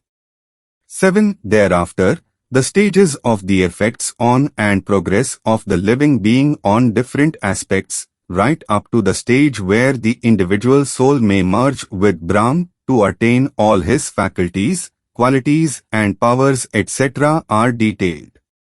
This thoughtful, philosophical, practical, action-oriented teaching is beneficial to the individual and beneficial to the society. This journey has no platforms for mere recitations of mantras, oral praises of anyone and even for the Brahm or for worship, praises, or the senseless ceremonies etc. Please see inter alia Shlok numbers 48, 53 and 54 of chapter 11. 8. While Sri Krishna has much reduced the significance of the event called the death, Sri Krishna has also made easy the attainment of heaven, higher planets and even merger of individual soul with Brahm as auto-elevation. 9. The sermon of Bhagavad Gita prevails over all earlier and later scriptures to the extent of any direct or indirect contradiction and even specific or implied variation. Please inter alia see Shlok number 1 of chapter 4. 10. Any so-called scriptures etc. which do not accord with the principles enunciated in the Bhagwat Gita should be stoutly rejected. 2.43. Purchase heaven. Fruitive ceremonies. Ishwar speaks. Verse number 43. Such persons, keen on sense gratification, hold out the bait of heaven, expecting birth as the reward and luxurious life, by indulging in multifarious and special, fruitive, ceremonies by high priests. Comments. The second self-alter ego Sri Krishna speaks as the self, the Brahm. In this sermon by Sri Krishna, first reference to Vedas has been made in Shlok numbers 42 and 43 of chapter 2. He has in clear terms indicated what was being offered to the people by the high priests in the society in the name of Vedas. These high priests would perform certain ceremonies including sacrificial fire, Havan, and misled the people to believe that the said ceremonies will not only guarantee power and affluence in life but also the baits of heaven as also a birth with power and wealth. The entire stress was on material gain. No rational physical or intellectual action was required by the people. They were only to pay a price and follow and perform the ceremonies or pay a higher price and let the high priests do everything, proxy. All this has had widespread ill effect on the society, which Sri Krishna sought to correct and rectify. Bhagwat Gita above all. Please also see inter alia commentary under Shlok numbers 45, 52 and 53 of chapter 2. Also see Shlok number 49 of chapter 2, Shlok numbers 1 to 3 of chapter 3 for fruitive ceremonies. The ceremonies referred to above including sacrificial fire, Havan and recitation of certain hymns were for material gains and for invoking small deities. By way of illustration, the following verses, English translation, are set out from Rigveda. 1 Volume 1 Book 1 Hymn 17 7 O Indravaruna, on you for wealth in many a form I call.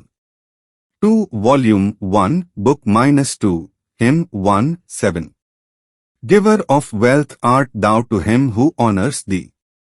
On such occasion prayers were made or got made through proxy to lower deities for receipt of material gain in life on earth or even for heaven. These have been described as fruitive ceremonies. A widespread impression had been created that heaven etc. and material wealth and happiness could be purchased by paying for the various ceremonies etc. The deeds and actions of an individual could be ignored, counterbalanced, and even overruled. This selfish basis became the nucleus cancer cell spreading all round, the degeneration and regression in the society. It is easy not to work. It is easy to sing praises, to light lamps, candles etc. It is easy to be selfish and to be disunited. It is easy to be overrun and ruled by outsiders. 2.44. Heaven for sale. Applied intellect, Buddhi Yoga. Ishwar speaks. Verse number 44.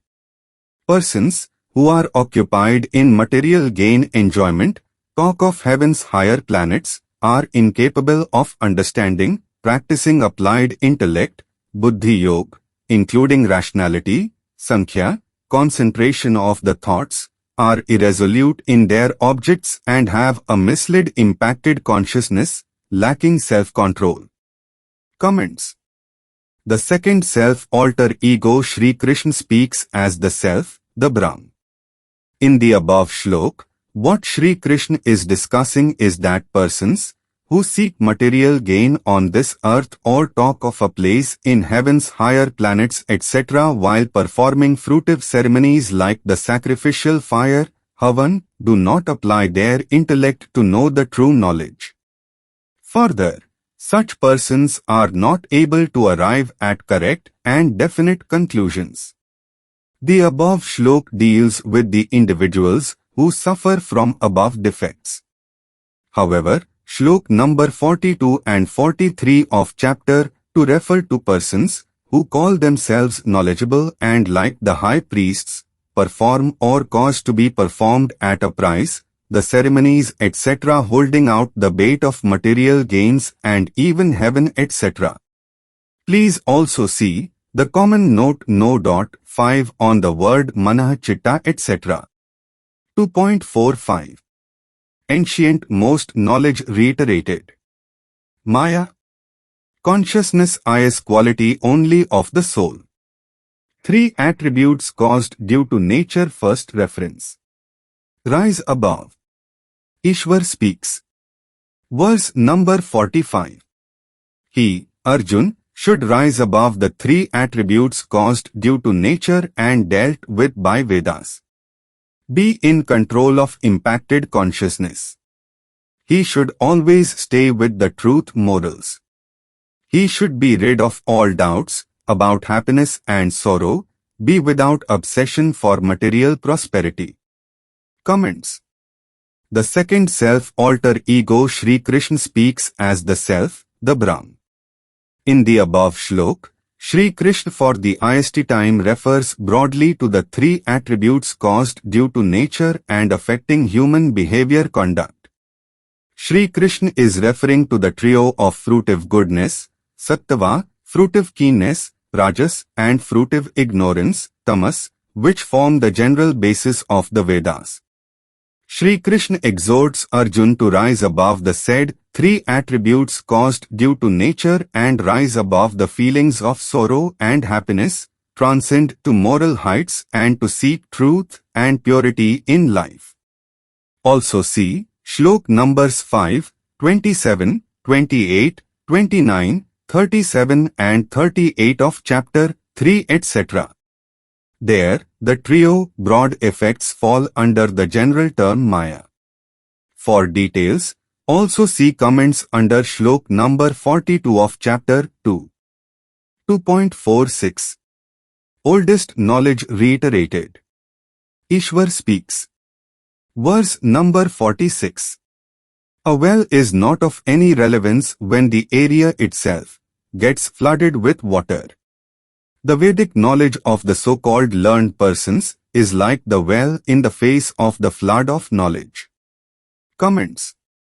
The second self alter ego Sri Krishna speaks as the self, the Brahm. 2.47. Correct action explained, eternal relevance. Duties. Fruitive action result. Inaction effects. Ishwar speaks. Verse number 47. You have a right and obligation to perform your duties. But you have no right to have longing fixation for a particular result fruit as a consequence of your action. You should not take action with the ambition of obtaining a particular result fruit. Further, you should not emotionally think of not discharging your obligation responsibility by inaction. Comments. The second self alter ego Sri Krishna speaks as the self, the Brahm. In the above shlok, Sri Krishna has laid down 4 principles of human conduct. These 4 principles are the bedrock of the concept of correct action. The ist principle enunciated is that a person has right to do his duties. The IND principle is that a person has an obligation to do his duties and that too without emotions. The IIRD principle is that a person should not take action with obsession for obtaining a particular result. The IVTH principle is that a person should not consider that his action singly is responsible for the result of the action. Clauses IND and IIIRD above are besides the IVTH principle. What the shlok indicates is that a person's action may be minimally responsible for a particular result. His action may mainly be responsible for particular result. His action may not at all be responsible for a particular result. In the subsequent shloks, the details of the reasons and the rationale behind the teachings etc. are set out. Here, shlok number 2 of chapter 2 is worth mentioning and is being reproduced, where from this impurity at this juncture of the battlefield, which is dishonorable for a respectable person, not leading to heaven higher planets but leading to infamy, O Arjuna. The propositions raised on second part of shlok number 39 of chapter 2 are explained in shlok numbers 47 and 48 of chapter 2 onwards. The word action includes inaction in certain situations. An inaction by a person may seem to cause a certain result. The rationale of the shlok will apply to such an inaction. The above aspects of inaction and its effect are of vital importance. It underlines a very fine theory or principle reiterated by Brahma's alter ego Sri Krishna. Following the above enunciation in the Bhagwat Gita, the later laws in different societies have incorporated the above theory of the principle in their civil and criminal laws.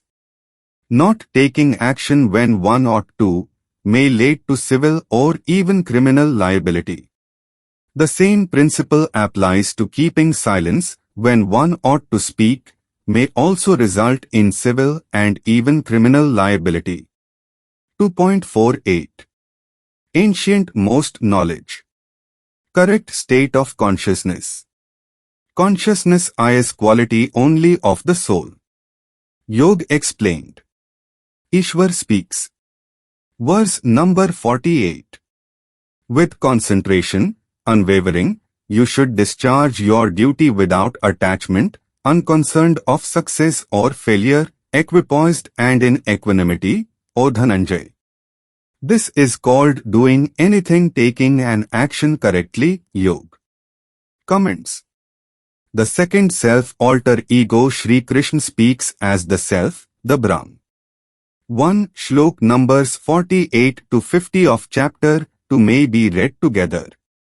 2. Sri Krishna has said that applied intellect, buddhi yoga, correct analysis etc. precedes doing anything, taking an action correctly, karma yoga.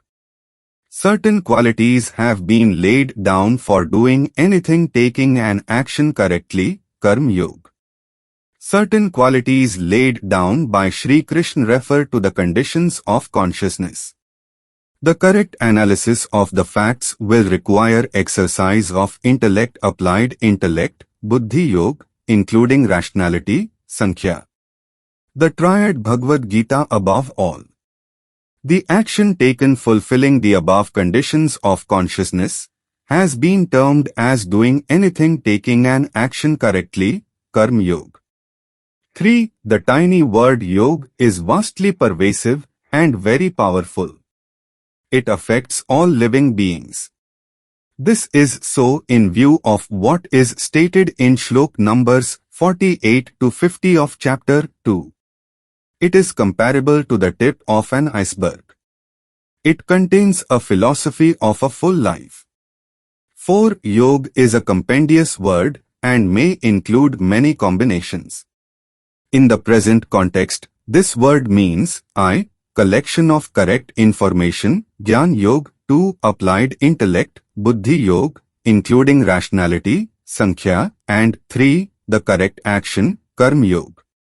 The first two are processes through which correct information is collected and correct rational analysis is made to reach a correct decision. The third, correct action, is also a process completed by a correct action. 5. The above three processes and ultimate action require certain qualities of consciousness in the living beings. These are particularly illustrated in Shlok numbers 48 to 50 of chapter 2. The said qualities are I, unwavering with concentration, 2, without attachment, 3, irrespective of success or failure, 4, equipoised with equanimity, and V, non-fruitive, I, without longing for specific object. Be a stoic as illustrated in Shlok numbers 44 to 47 of chapter 2. 6. If one has the above qualities, one could be described being in yoga as mentioned in Shlok number 48 of chapter 2. Further, the one-liner expression for the word yoga is doing anything or taking an action correctly and skillfully. This is so because without the above said qualities and without the above said processes, no action can be correctly and skillfully taken. 7. The above said three processes, the combination of I, collection of correct information, Jnana Yoga, 2. Applied intellect, Buddhi Yoga, including rationality, Sankhya, 3. Taking of correct action, Karma Yoga, will be covered by the expression the triad as part of the eternal triad mentioned in Shlok number 1 of chapter 4 in this commentary. 2.49 Auto-elevation. Ancient most knowledge. Auto-bypass. Ishwar speaks. Verse number 49. Keep away from fruitive ceremonies etc., as the same are far too inferior to action under applied intellect, Buddhi Yoga, including rationality, Sankhya, O Dhananjay, follow the applied intellect, Buddhi Yoga. Otherwise, the persons performing the action etc. for the fruit result etc. will be miserable and in pitiable condition. Comments. The second self alter ego Sri Krishna speaks as the self, the Brahm. The practice of performing ceremonies etc. with longing for gains is not permitted. The shlok does not lay down that the person should not even think of a possible result. There can be many a slip between the cup and the lip. The shlok provides guidance for the normal human conduct. The above guidance will avoid disappointment, depression, psychic problems etc.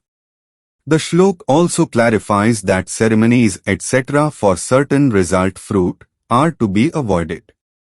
The shlok should not be understood as being permissive of ceremonies. Also see Shlok numbers 43, 44, 48, 52, 53 of chapter 2, Shlok numbers 1 to 3 of chapter 3. The shlok auto-bypasses the type of conduct practices covered by it. The auto-bypass leads one to non-fruitive action, as the path to lead the life on this earth as also auto-elevation to heaven and above. By auto-bypasses, Sri Krishna rejects a certain thought or practice. This is Sri Krishna's way of revealing the correct knowledge. 2.50 From work to world's creator. Yoga explained nil karmic effect. Auto-elevation. Stoic person. No sin. Ishwar speaks. Verse number 50. A stoic may neutralize the good and bad effects of his actions in this life, if done under applied intellect, Buddhi Yoga, including rationality, Sankhya. Therefore, be in a correct state of consciousness and do your duty. Doing of anything including taking a decision and action correctly and skillfully is called conjointness combination, Yoga. Comments. The second self alter ego Sri Krishna speaks as the self, the Brahm. Shlok numbers 48 to 50 of chapter 2 may be read together. In the first part of the shlok, Sri Krishna is indicating a stage in a person's life on this earth when he is ready to reach the Brahm. At this stage, the effects of his bad actions have been exhausted. By auto-elevation he reaches the Brahm. he is not to take a rebirth anywhere in the universe. The above shlok indicates the beginning of the ultimate possibility of merging with the Brahm. Therefore, Arjun is required to take the initial steps on the path by taking a correct decision and by taking a correct action, Karma Yoga. Auto-bypass Brahm's teachings etc. Reiterated consciousness is the quality only of the soul. The shlok may also mean that an action in applied intellect, Buddhi Yoga, by a stoic cannot have any bad effect in reality. Apparently, it may seem that a particular action has caused an adverse effect, karmic, on others. But this is not really so. While living his life, the Stoic will simultaneously continue his upward spiritual journey without aiming at it. He will be auto-elevated to merge with the Brahm. Sri Krishna in the above shlok defines the word yoga, yog, which is frequently used in this sermon. When can it be said that a decision taken is correct? Also, when can it be said that the decision has been taken skillfully? The answer has been given in this sermon in shlok numbers 47 and 48 of chapter 2 so far as the first question is concerned. The second aspect of skillfulness has also been answered in the sermon in shlok number 35 of chapter 3, where it is stated that a person should do and discharge his own professional occupational duties. This necessarily implies that the skillfulness has to be attained by collecting information and analyzing it. Thereafter, using the same properly, i.e. gaining experience by proper use, repeatedly if required. The same applies to doing of anything or taking of any action. For further comments on yoga, please see detailed comment under shlok number 48 of chapter 2. If a proposed activity, work, action etc. is sifted through the three sieves, triad of 1. Collection of correct information, Jnana Yoga, 2. Applied intellect, Buddhi Yoga, including rationality, Sankhya, for reaching a correct conclusion as to what should be done or not done, and 3. Preparation followed by correct action, Karma Yoga, cannot result in a sin. 2.51 From work to world's creator. Nil karmic effect. Ancient most knowledge. Applied intellect. Action. Ishwar speaks. Verse number 51.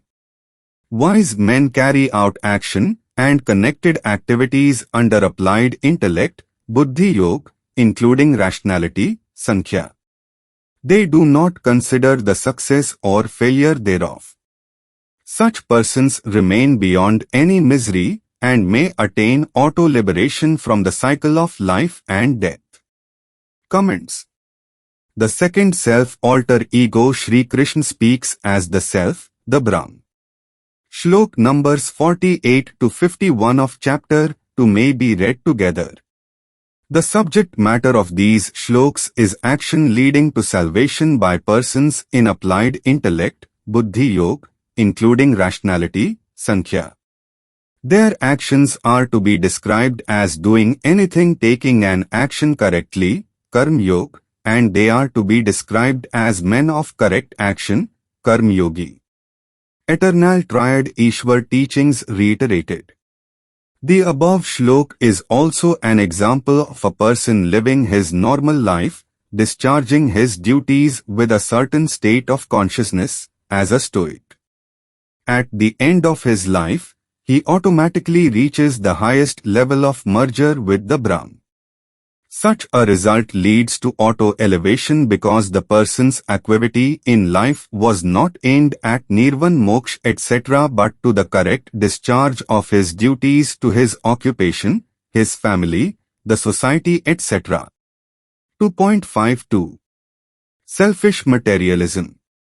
Bhagwat Gita against selfish materialism. Indian Constitution follows Bhagwat Gita. Governments digress. Disadvantaged people. Ishwar speaks. Verse number 52. Once your intellect crosses over and overcomes the illusory heavy mass of materialistic institutions etc., what you may have heard about Vedas, or what you may hear about Vedas in life, you will become indifferent to all that. Comments. The second self-alter ego Sri Krishna speaks as the self, the Brahm. The shlok underlines a comparison of certain aspects of the Vedas and the Bhagwat Gita. The first may breed fatalism and corruption. The second will elevate one to action-oriented auto-spiritualism gains. One is likely to harm the society and is disadvantageous to the people. The second is bound to protect the society and lead it to prosperity. The above shlok indicates an eternal philosophical and political thought. Should society have an unconscionable materialism and capitalism for its citizens? Should the society have a mix of the two different political thoughts for an egalitarian, republican and socialistic society? Equality. The above shlok leans for the second choice. The Indian Constitution has followed the view favored by the Bhagavad Gita. Anti-materialism leads to equality in a large measure. Where equality exists, true democracy may exist.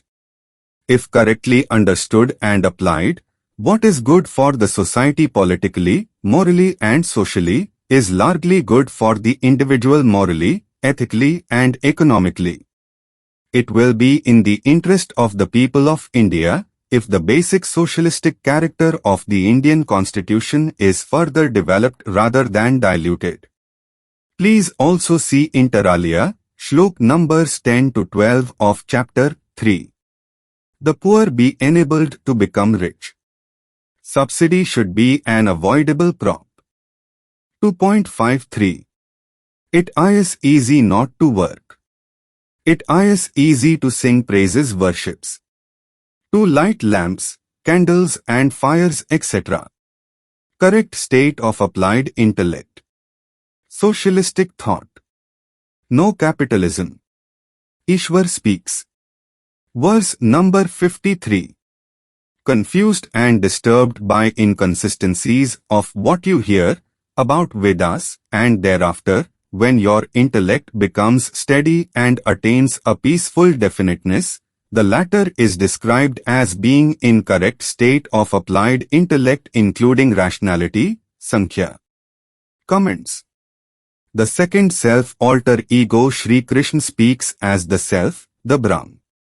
Shlok number 52 and shlok number 53 of chapter 2 may be read together along with shlok numbers 42 to 44 of chapter 2. The full import of what is sought to be conveyed is that a lot of ceremonies, ceremonial practices, materialistic approach etc. were sought to be spread in the name of the Vedas. Such an approach, which was enveloping the society, required a corrective.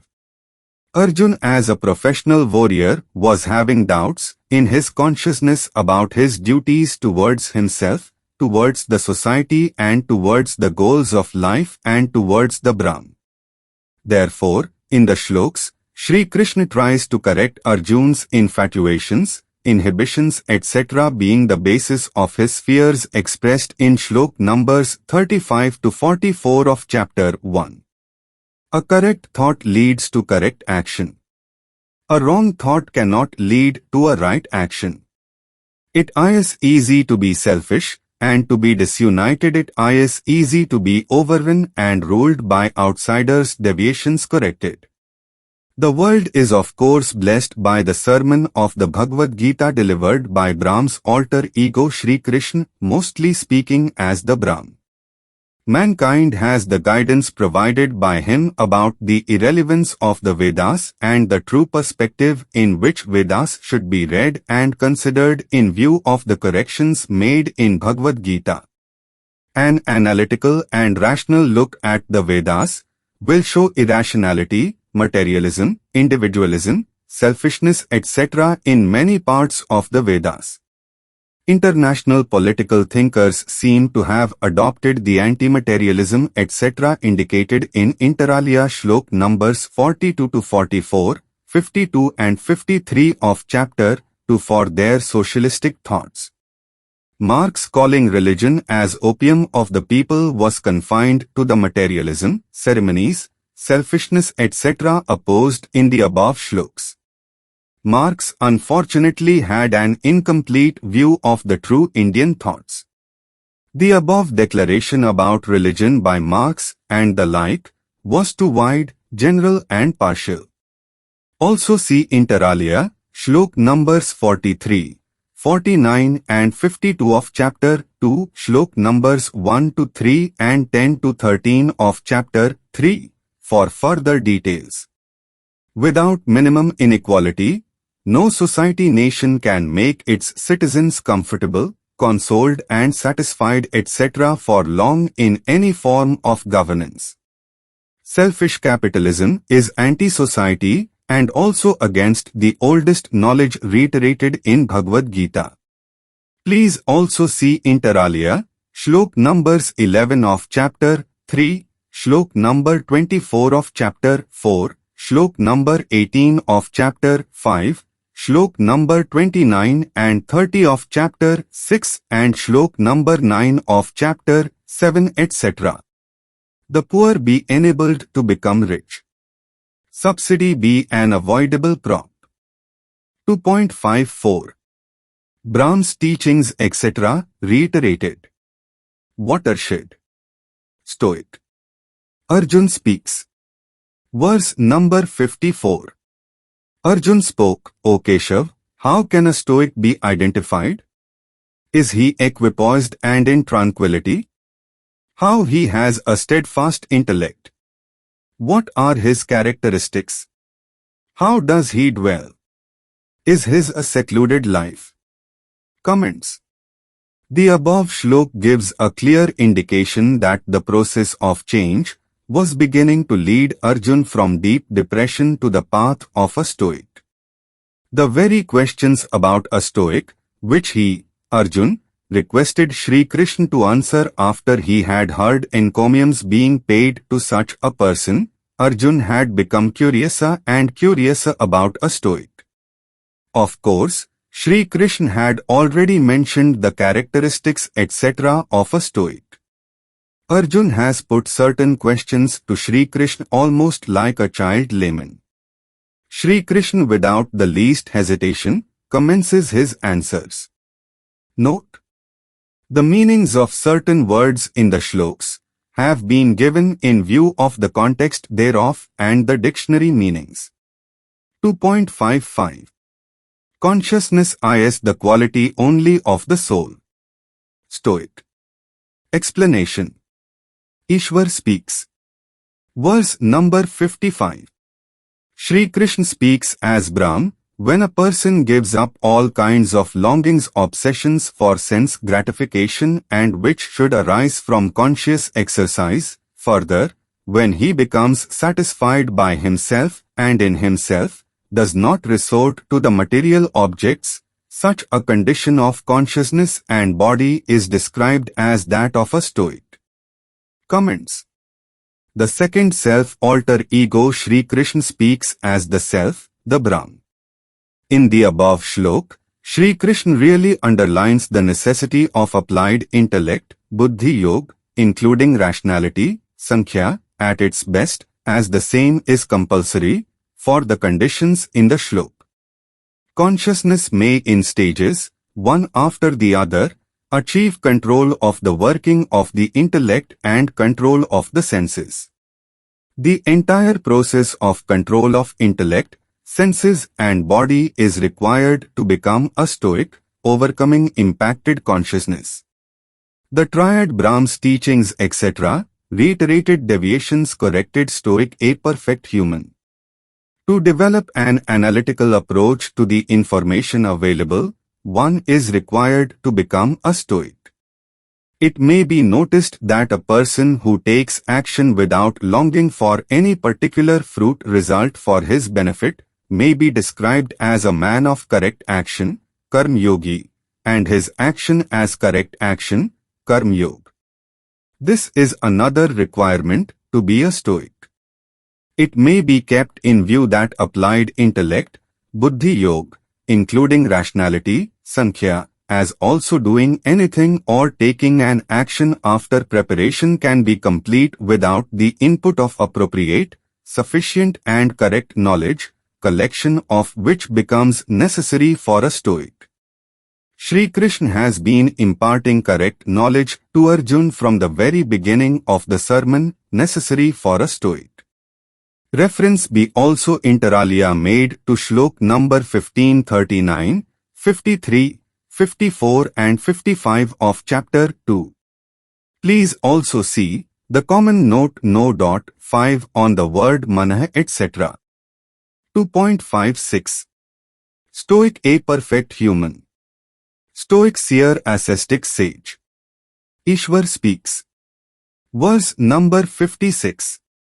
A Stoic is one who is not disturbed in his consciousness, even in misery. He is not elated upon a happy event. He is not distressed on a bad happening. He is free from attachment, fear and anger. He has a steadfast intellect and may be called seer sage ascetic. Comments. The second self alter ego Shri Krishna speaks as the self, the Brahm. Shlok numbers 55 to 64 of chapter 2 may be read together. The shlok is crystal clear and no comments are required except to say that Arjuna's questions in shlok number 54 of chapter 2 are being answered. Please also see the common note No. 5. 2.57. Stoic a perfect human. Ishwar speaks. Verse number 57. He is in all situations always unattached to anything. Further, he neither feels happy nor unhappy on obtaining or not obtaining anything, good or bad. He does not feel glorified. He does not feel jealous. His intellect is stable. Comments. The second self alter ego Shri Krishna speaks as the self, the Brahm. Shlok numbers 55 to 61 of chapter 2 may be read together. The shlok is crystal clear and no comments are required except to say that Arjuna's questions in shlok number 54 of chapter 2 are being answered. 2.58. Stoic a perfect human. Sense objects.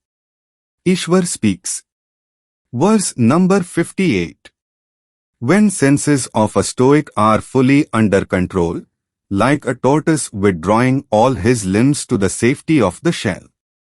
Such a person, who is in complete control of his senses and can withdraw from sense objects, his intellect is stable. Comments. The second self alter ego Shri Krishna speaks as the self, the Brahm. Shlok numbers 55 to 61 of chapter 2 may be read together. The shlok is crystal clear and no comments are required except to say that Arjuna's questions in shlok number 54 of chapter 2 are being answered. 2.59. Perfect human. Oldest knowledge. Linger on. Soul.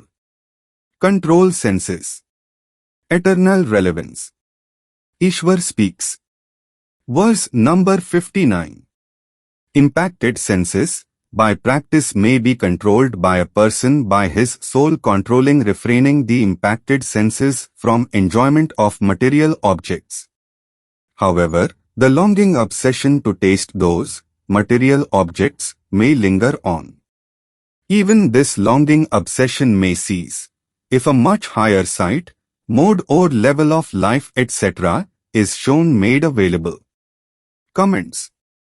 The second self alter ego Shri Krishna speaks as the self, the Brahm. Shlok numbers 55 to 61 of chapter 2 may be read together. Shri Krishna reveals a vital psychological truth of life in the above shlok. It is a common experience that attention of a person can be diverted by offering to him something else. For example, a person may give up a job if he is offered another job with a higher salary or benefits.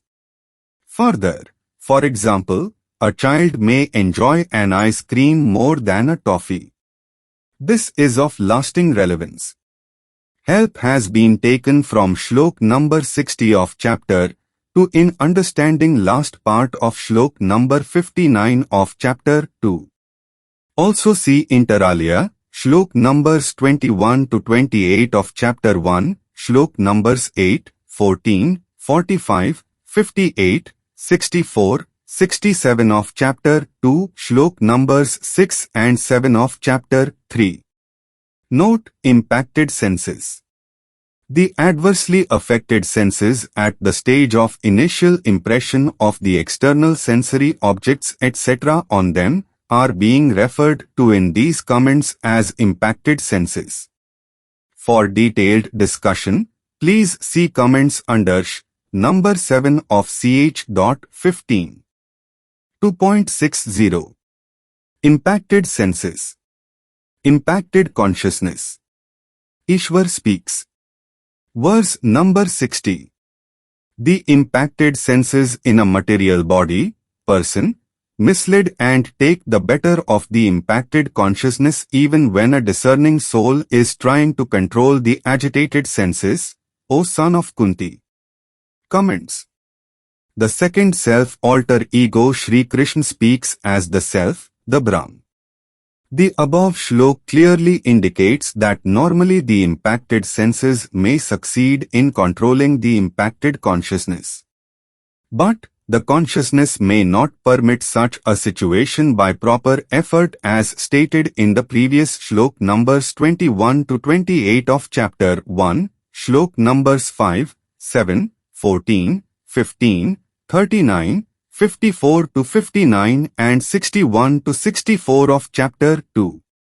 For further details on the subject matter and the adverse impact of nature on the senses, described as impacted senses, please see Shlok numbers 4 and 5 of chapter 7, Shlok number 7 of chapter 15 etc. The impact of impacted senses on the consciousness. The affected part thereof is described as impacted consciousness in Shlok number 7 of chapter 15. Please also see the common notes no. 5 on the word manah etc.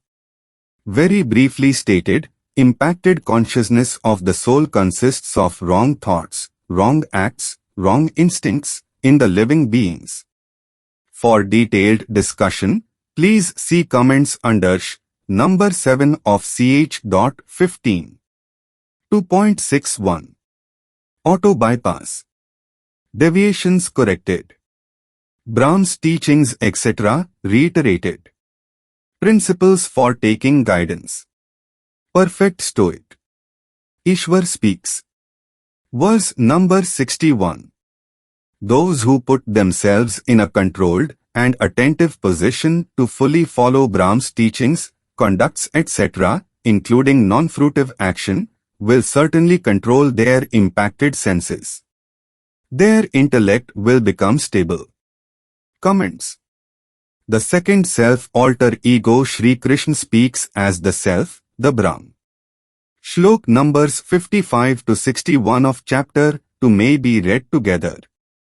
In the above shlok number 61 of chapter 2, it is laid down that complete control of impacted senses, in action and in thought is possible only if the person concentrates and follows the Brahm's teachings etc. and as reiterated by his alter ego Shri Krishna. Shlok number 58 of chapter 2 refers to the control of impacted senses by a person in actuality. Shlok number 59 of chapter 2 refers to inability to control the lingering thoughts about sensual enjoyments. Note: The meaning of the expression Matpara has been given in view of the entire sermon imparting teachings etc. to be and to live the life of a man of action, Karmyogi, on this earth. Also see the detailed common note numbers 1 and 2 on words like Madbhajte, Mekaram, Madbhavam, Man Maya, Sarnam, Mad Upasrita etc. These have been interpreted to be referring to the teachings etc. of the Brahm and as reiterated by his alter ego Sri Krishna in the sermon of Bhagwat Gita. Reference be made to Shlok numbers 42 and 52 of chapter 2.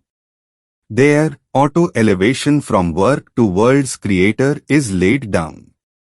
Reference be also made to Shlok numbers 48, 53 and 54 of chapter 11, where ceremonies, havans, worship, severe penance etc. are rejected. All these have been auto-bypassed. What the above expression will indicate is that whenever a person has to decide about the action he should do or not do, or to follow or not to follow a course, or whether his action or course is righteous or not, the person should have guidance from the teachings etc. of the Brahm and as reiterated by his alter ego Sri Krishna. Also see, inter alia Shlok numbers 21 to 28 of chapter 1, Shlok numbers 8, 14, 45, 58 to 60, 62 to 64, 67 and 68 of chapter 2, Shlok numbers 5 to 7 of chapter 3 etc. 2.62 Psychology. Eternal relevance. Anger. Ishwar speaks. Verse number 62. The weakness of anger in a person arises from longing obsession. The longing obsession arises from attachment to the said objects.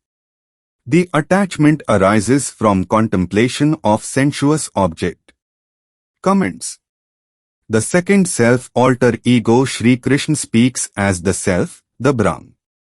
The above shlok contains a great physiological and psychological truth as to the cause of feelings in relation to the senses, consciousness and the material objects.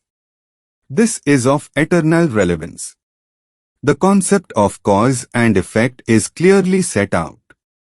Also see Shlok numbers 21 to 28 of chapter 1, Shlok numbers 8, 14, 45, 50 to 61, 63, 64, 67, 68 of chapter 2 and Shlok numbers 5 to 7 of chapter 3 etc. 2.63 Senses. Intellect. Ishwar speaks. Verse number 63. Anger leads to delusion of consciousness. Delusion of consciousness leads to impairment of ability to reflect upon. When this ability is impaired, that adversely impacts the intellect. The loss or impairment of intellect ability to think correctly leads to the destruction of the self. Comments. The second self alter ego Sri Krishna speaks as the self, the Brahm. Shlok numbers 62 and 63 of chapter 2 contain a great scientific information about human conduct, behavior and thinking. This deep knowledge is most enlightening, and the present-day researches and studies are based on the above truths stated by the Brahm's alter ego Sri Krishna thousands of years back in ancient India. This knowledge itself makes the sermon of Bhagwat Gita a rare enrichment to human knowledge. The damage caused to oneself may vary in proportion to the loss of or impairment of the intellect and the occasion on which the said impairment occurs. Thus, Sri Krishna has set out that from attachment on account of senses may result ultimately to self-destruction. This is of lasting relevance. The concept of cause and effect is clearly laid down in the above shlok. Shlok numbers 62 and 63 of chapter 2 contain the effects of actions of the body parts, senses, intellect, soul, ability to reflect upon, etc. These effects are external exhibition of the interplay of the above said parts, etc. Internal unseen reactions are, therefore, to be controlled. What matters to the world at large are the external actions of the person. Also see Shlok numbers 8, 14, 21 to 28, 45, 58 to 62, 64, 67, 68 of chapter 2 and Shlok numbers 5 to 7 of chapter 3. 2.64.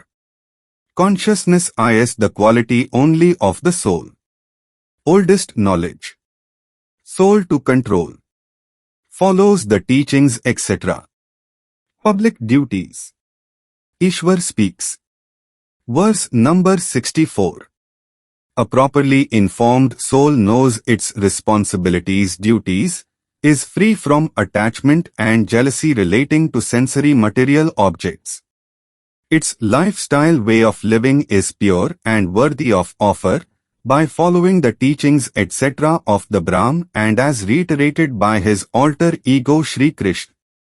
Such a soul remains happy in life, obtains happiness in life. Comments. The second self alter ego Sri Krishna speaks as the self, the Brahm. The above shlok inter alia underlines that the soul should control the body. The soul should know its responsibilities, duties. The life should be such that is fit, sincere, and clean etc. to be offered to the Brahm. Only a life lived in accordance with teachings etc. of the Brahm and Sri Krishna can be considered good and clear as an offering to him. Further, the life should be lived mainly for the benefit of others, just as the offering made is to be humbly distributed to the largest numbers. A great stress has been laid on the duties and responsibilities for every soul. It may be noticed that the Constitution of India has by amendment, about 50 years after the commencement thereof, introduced the concept of duties and the responsibilities of the citizens. The relevance of the above part of the shlok is also forever. Innumerable reasons make this sermon of eternal relevance. The aspect of duties and responsibilities is only one of them. It is worth mentioning that Shlok numbers 31 and 32 of chapter 2 mention the duties of Arjun as a professional soldier. The above Shlok number 64 of chapter 2 deals with the duties and responsibilities of everyone in the society, irrespective of the fact that the interaction of the individuals is at home or outside the home. Also see Shlok numbers 21 to 28 of chapter 1, Shlok numbers 8, 14, 45, 58 to 63, 67, 68 of chapter 2 and Shlok numbers 5 to 7 of chapter 3. Also see Shlok numbers 10 to 13 of chapter 3, where the Creator the Brahm blesses the humanity with guidance on the same lines as above. Note: the word prasadam has been used in the sermon as part of many shloks. Shlok number 64 of chapter 2, Prasadam Adhikchati, Shlok number 65 of chapter 2, Prasad, Shlok number 16 of chapter 17, Manaprasda, Shlok number 37 of chapter 18, Buddhi Prasadajam, Shlok number 56 of chapter 18, Mat Prasadad, Shlok number 58 of chapter 18, Mat Prasadat, Shlok number 62 of chapter 18, Tat Prasadat, Shlok number 73 of chapter 18, TVT Prasda, Shlok number 75 of chapter 18, Vyasa Prasadak, etc. However, in these comments a common general meaning has not been adopted. The meaning permitted by the context has been chosen out of the different meanings given in the dictionaries. The dictionaries also set out more than one meaning of this word as is indicated below. 1. Clear, bright, to be pleased, be gracious, favor, purify, appease, alms, food, etc. A Sanskrit-English dictionary, edited and revised by Pandit Ishwar Chandra, edition 2008, Parimal publication, Daryaganj, Delhi. 2. Kripa, Dheerta, Shanti, Somyata, Nirmalta, etc.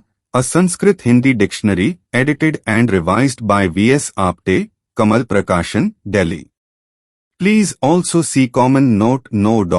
3 where the above text is repeated for convenience of reference for two other shloks. 2.65 Consciousness is the quality only of the soul. Follow his teachings, etc. Happy life on earth. Ishwar speaks. Verse number 65. The person living for the Brahm, by following the teachings etc. of the Brahm and as reiterated by his alter ego Shri Krishna, he will not come across any miseries or loss. His consciousness, soul, will certainly remain happy. He will quickly develop stability of intellect. Comments. The second self alter ego Shri Krishna speaks as the self, the Brahm. What the shloks refers to as prasad is that a person discharges his duties and performs his actions and leads his life in accordance with the teachings etc. of the Brahm and Shri Krishna, understood in their correct perspective and context. Thus, any elevated life can become worthy by following the teachings etc. of the Brahm and Shri Krishna. Thus, whenever a person has to decide about the righteous course to follow, he should take guidance from the teachings etc. of the Brahm and Shri Krishna, including the eternal triad, Avyayam Yogam, referred to in shlok number 1 of chapter 4. The above shlok number 65 may be read along with shlok number 64 of chapter 2. This earth is not a miserable place. Misery may befall any individual or a group thereof according to the karmic effects etc. By following the teachings etc. including the eternal triad, Avyayam Yogam, the impact of any misfortune will become lighter on the individual and pave way for a better earthly life materially and spiritually. A Stoic bears the good and the bad more rationally. Also see common note No. 3 on the word prasad. Also see common note No. 5 on the word manah etc. 2.66 Follow the teaching etc. Ishwar speaks. Verse number 66. The person without proper intellect, its use, not following the teachings etc. of the Brahm and Shri Krishna, the person without proper sensitivity, feelings and not following the teachings etc. of the Brahm and Shri Krishna, cannot have happy and peaceful life. Comments. The second self alter ego Shri Krishna speaks as the self, the Brahm. 2.67 Consciousness is quality only of the soul. Impacted consciousness. Senses. Intellect. Ishwar speaks. Verse number 67. Without proper control of the senses impact the consciousness of the soul. The adversely affected consciousness is referred to as impacted consciousness. The impacted consciousness misleads the intellect and causes it to be strayed. This is just like the fast wind blowing away a boat on the waters. Comments. The second self alter ego Shri Krishna speaks as the self, the Brahm. The above shlok reveals a scientific and a physiological facet of the material body which has the soul as its master, the enjoyer and the sufferer etc. Please see inter alia, shlok numbers 14 and 30 of chapter 2 etc. The soul has the consciousness as a fragment of the Brahm. No other part of the material body has consciousness.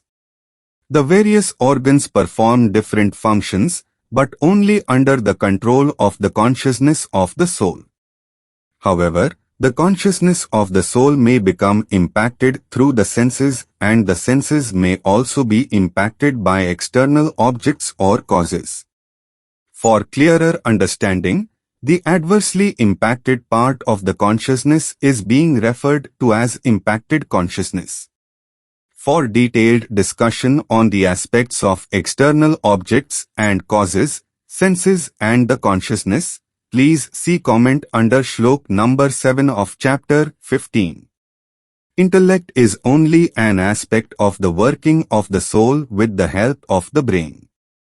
Please refer inter alia to Shlok numbers 56, 57, 61 and 63 of chapter 2, Shlok numbers 4, 5 of chapter 7, Shlok numbers 7 and 8 of chapter 15, etc. Please also see the common note No. 5 on the word manah, etc. 2.68. Consciousness is the quality only of the soul. Intellect result of interplay of consciousness of soul and brain. Ishwar speaks. Verse number 68. Therefore, one whose all the senses can be withdrawn from material objects and sensory enjoyments, the person may be considered as of a stable intellect, O mighty armed one. Comments. The second self alter ego Shri Krishna speaks as the self, the Brahm. As already stated under Shlok number 67 of chapter 2, the intellect is only an aspect of the functions of the consciousness of the soul with the help of brain. What the above Shlok clarifies is that the consciousness of that person is not jumping boards but is peaceful and focused on whatever aspect of activity undertaken by the consciousness of the soul. At this stage, the consciousness is correctly informed, has correctly and rationally analyzed the facts and therefore becomes capable of correct decision and correct action, if required. The use of the word intellect is very frequent in the sermon of the Bhagwat Gita. 2.69. Stoic. The Muni. Thinkers. Ishwar speaks. Verse number 69. For a self-controlled person, what is daytime which may for the common man be a night?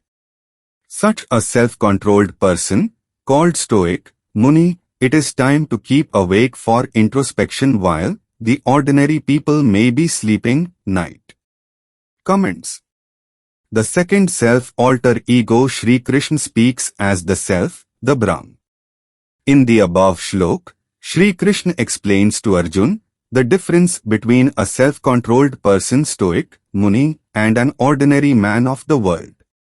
By his thinking, such a self-controlled person Stoic, described as the Muni in the Shlok, is able to think over and find the path of light leading to a better and right goal. He will not grope in the dark. The purpose of the comparison seems to encourage proper and better understanding by better and fuller knowledge of human affairs. The trendsetters, the pioneers, the thought-provokers, the torch-bearers and the like think far ahead of their times. They foresee and forethink of the solutions to the existing problems, or they think of the solutions of the problems that may overtake a society in future. Shri Krishna wants Arjun to be more enlightened and sensitive to the problems of the then society and the general feeling of degeneration and the prevailing injustice which had compelled the unavoidable situation of the war. But the Shlok has no application to those indulging in black magic or the like. The Shlok also does not apply to the day and the night caused by the position of the sun and the earth. It may be clarified that the above Shlok deals with one quality of a Stoic. 2.70. Stoic. Ishwar speaks. Verse number 70. Just as the ocean remains stable in spite of so many rivers joining it, a person who remains in control of his longing obsession in spite of any number of material objects and sensory feelings, can alone attain happiness and peace, and not the person who has many longings obsessions to attain. Comments. The second self alter ego Sri Krishna speaks as the self, the Brahm. 2.71 Arjun's question answered. Ishwar speaks. Verse number 71. Only that person can attain happiness who has given up attachments, longings, obsessions and false ego. He should live without any longing obsession. He should not have feelings of selfishness. Comments. The second self alter ego Sri Krishna speaks as the self, the Brahm. It may be observed that Sri Krishna is laying a great stress on happiness in this world. He must control his senses obsessions. As a result thereof, a person will not be egoistic and attached to material objects. His goal in life will be a higher one. His thinking and intellect will take him to the right and higher path. In Shlok numbers 61 to 71 of chapter 2, Sri Krishna deals with the control of longing obsession by a person and the effect of control of senses desires control. Sri Krishna is describing in detail the qualities and characteristics of a stoic. Arjun's question in Shlok number 54 of chapter 2 is answered. 2.72 From work to world's creator. Auto-bypass. Auto-elevation. Ancient most knowledge. Esoteric knowledge. Moksha. Ishwar speaks. Verse number 72. The person who has practiced the teachings etc. of the Brahm and as reiterated by his alter ego Sri Krishna and is detached, a stoic, and remains stable in that condition, his soul is virtually part of the Brahm. If such elevation continues even during the short period of time till death, he may merge with the Brahm. Comments. The second self alter ego Sri Krishna speaks as the self, the Brahm. In Shlok numbers 47, 49 and 55 of chapter 2 etc. in order that a person is able to act in applied intellect etc. Buddhi Yoga, described in Shlok number 55 of chapter 2, he has to lead a worldly life. It is only then that his control of senses can be tested. When certain events happen, whether good or bad, his control of senses can be checked by him. Therefore, the above shlok ought to be understood to mean that a person who can be described as a man of correct action, karma yogi, mentioned in shlok numbers 47 and 48 of chapter 2 etc. and in correct state of intellect, stoicism, mentioned in shlok number 50 of chapter 2, shlok numbers 54 and 55 of chapter 2, till about the time of his death, may obtain nirvan moksha. Such a soul is in tandem with the Brahm while still in a material body. The person is virtually part of the Brahm while still living. Whatever level of perfection is to be obtained, it has to happen before his death. The word aisa is vital for correct interpretation. Being a man of correct action, karma yogi, itself, may not get him nirvan moksha. He should have exhausted the adverse effects of his wrongful sinful actions and instincts. It is not material whether or not he had also exhausted the good effects of his good deeds actions. The path to moksha nirvan is straight. It is simple. It can be short also. At least, a lifetime is required. There is no glorious moment when the soul is catapulted into the lap of the Brahm, overturning and stamping out the blemishes on the soul, if any.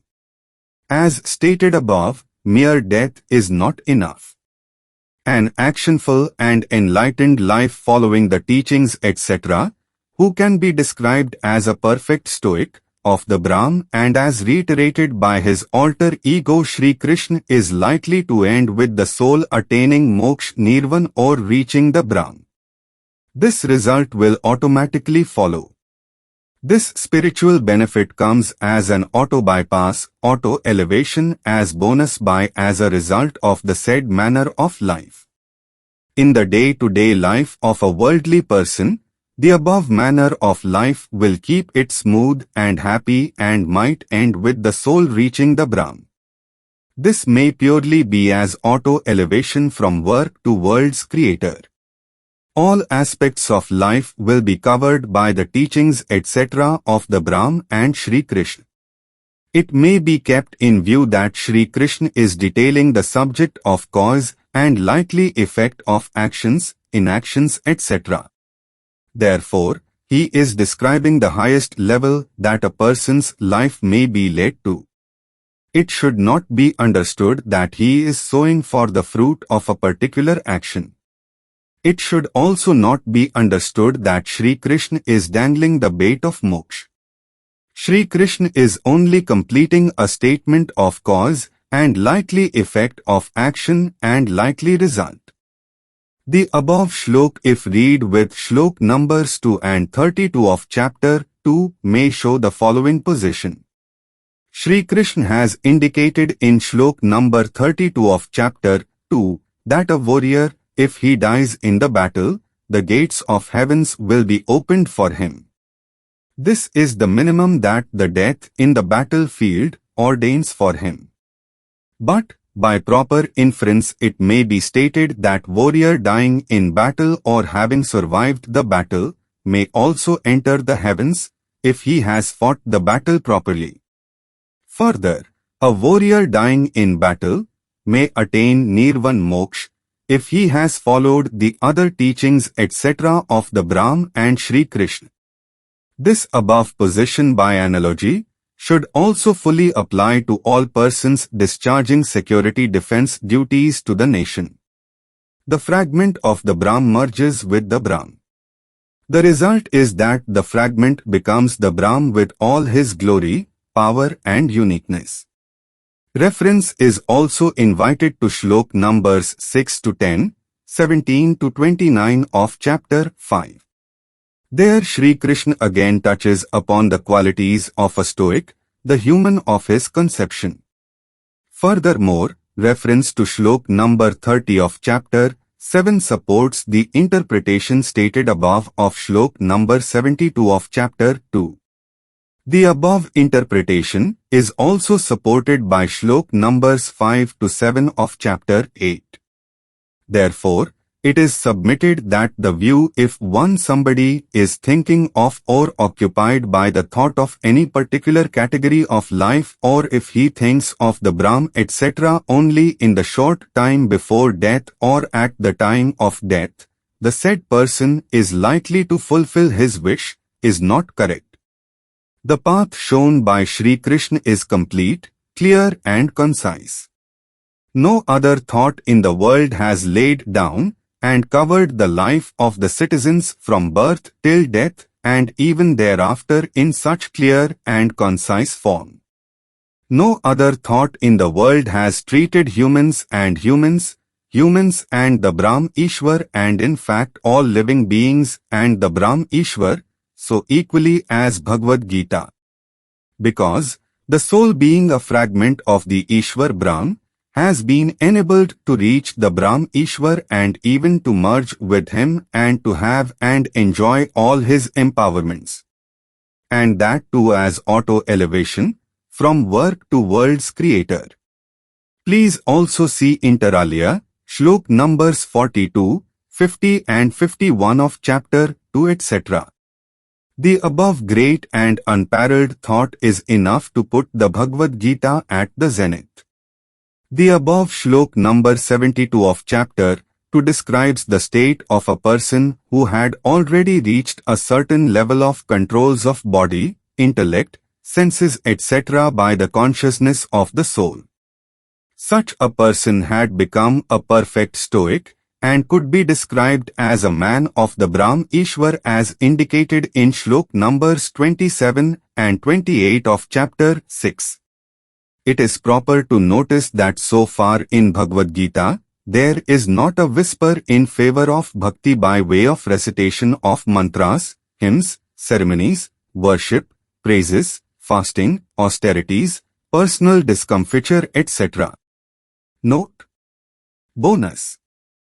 This word used above in the commentary means an unsought or unexpected extra benefit. Page number 98, Illustrated Oxford Dictionary, edition 2006, in India.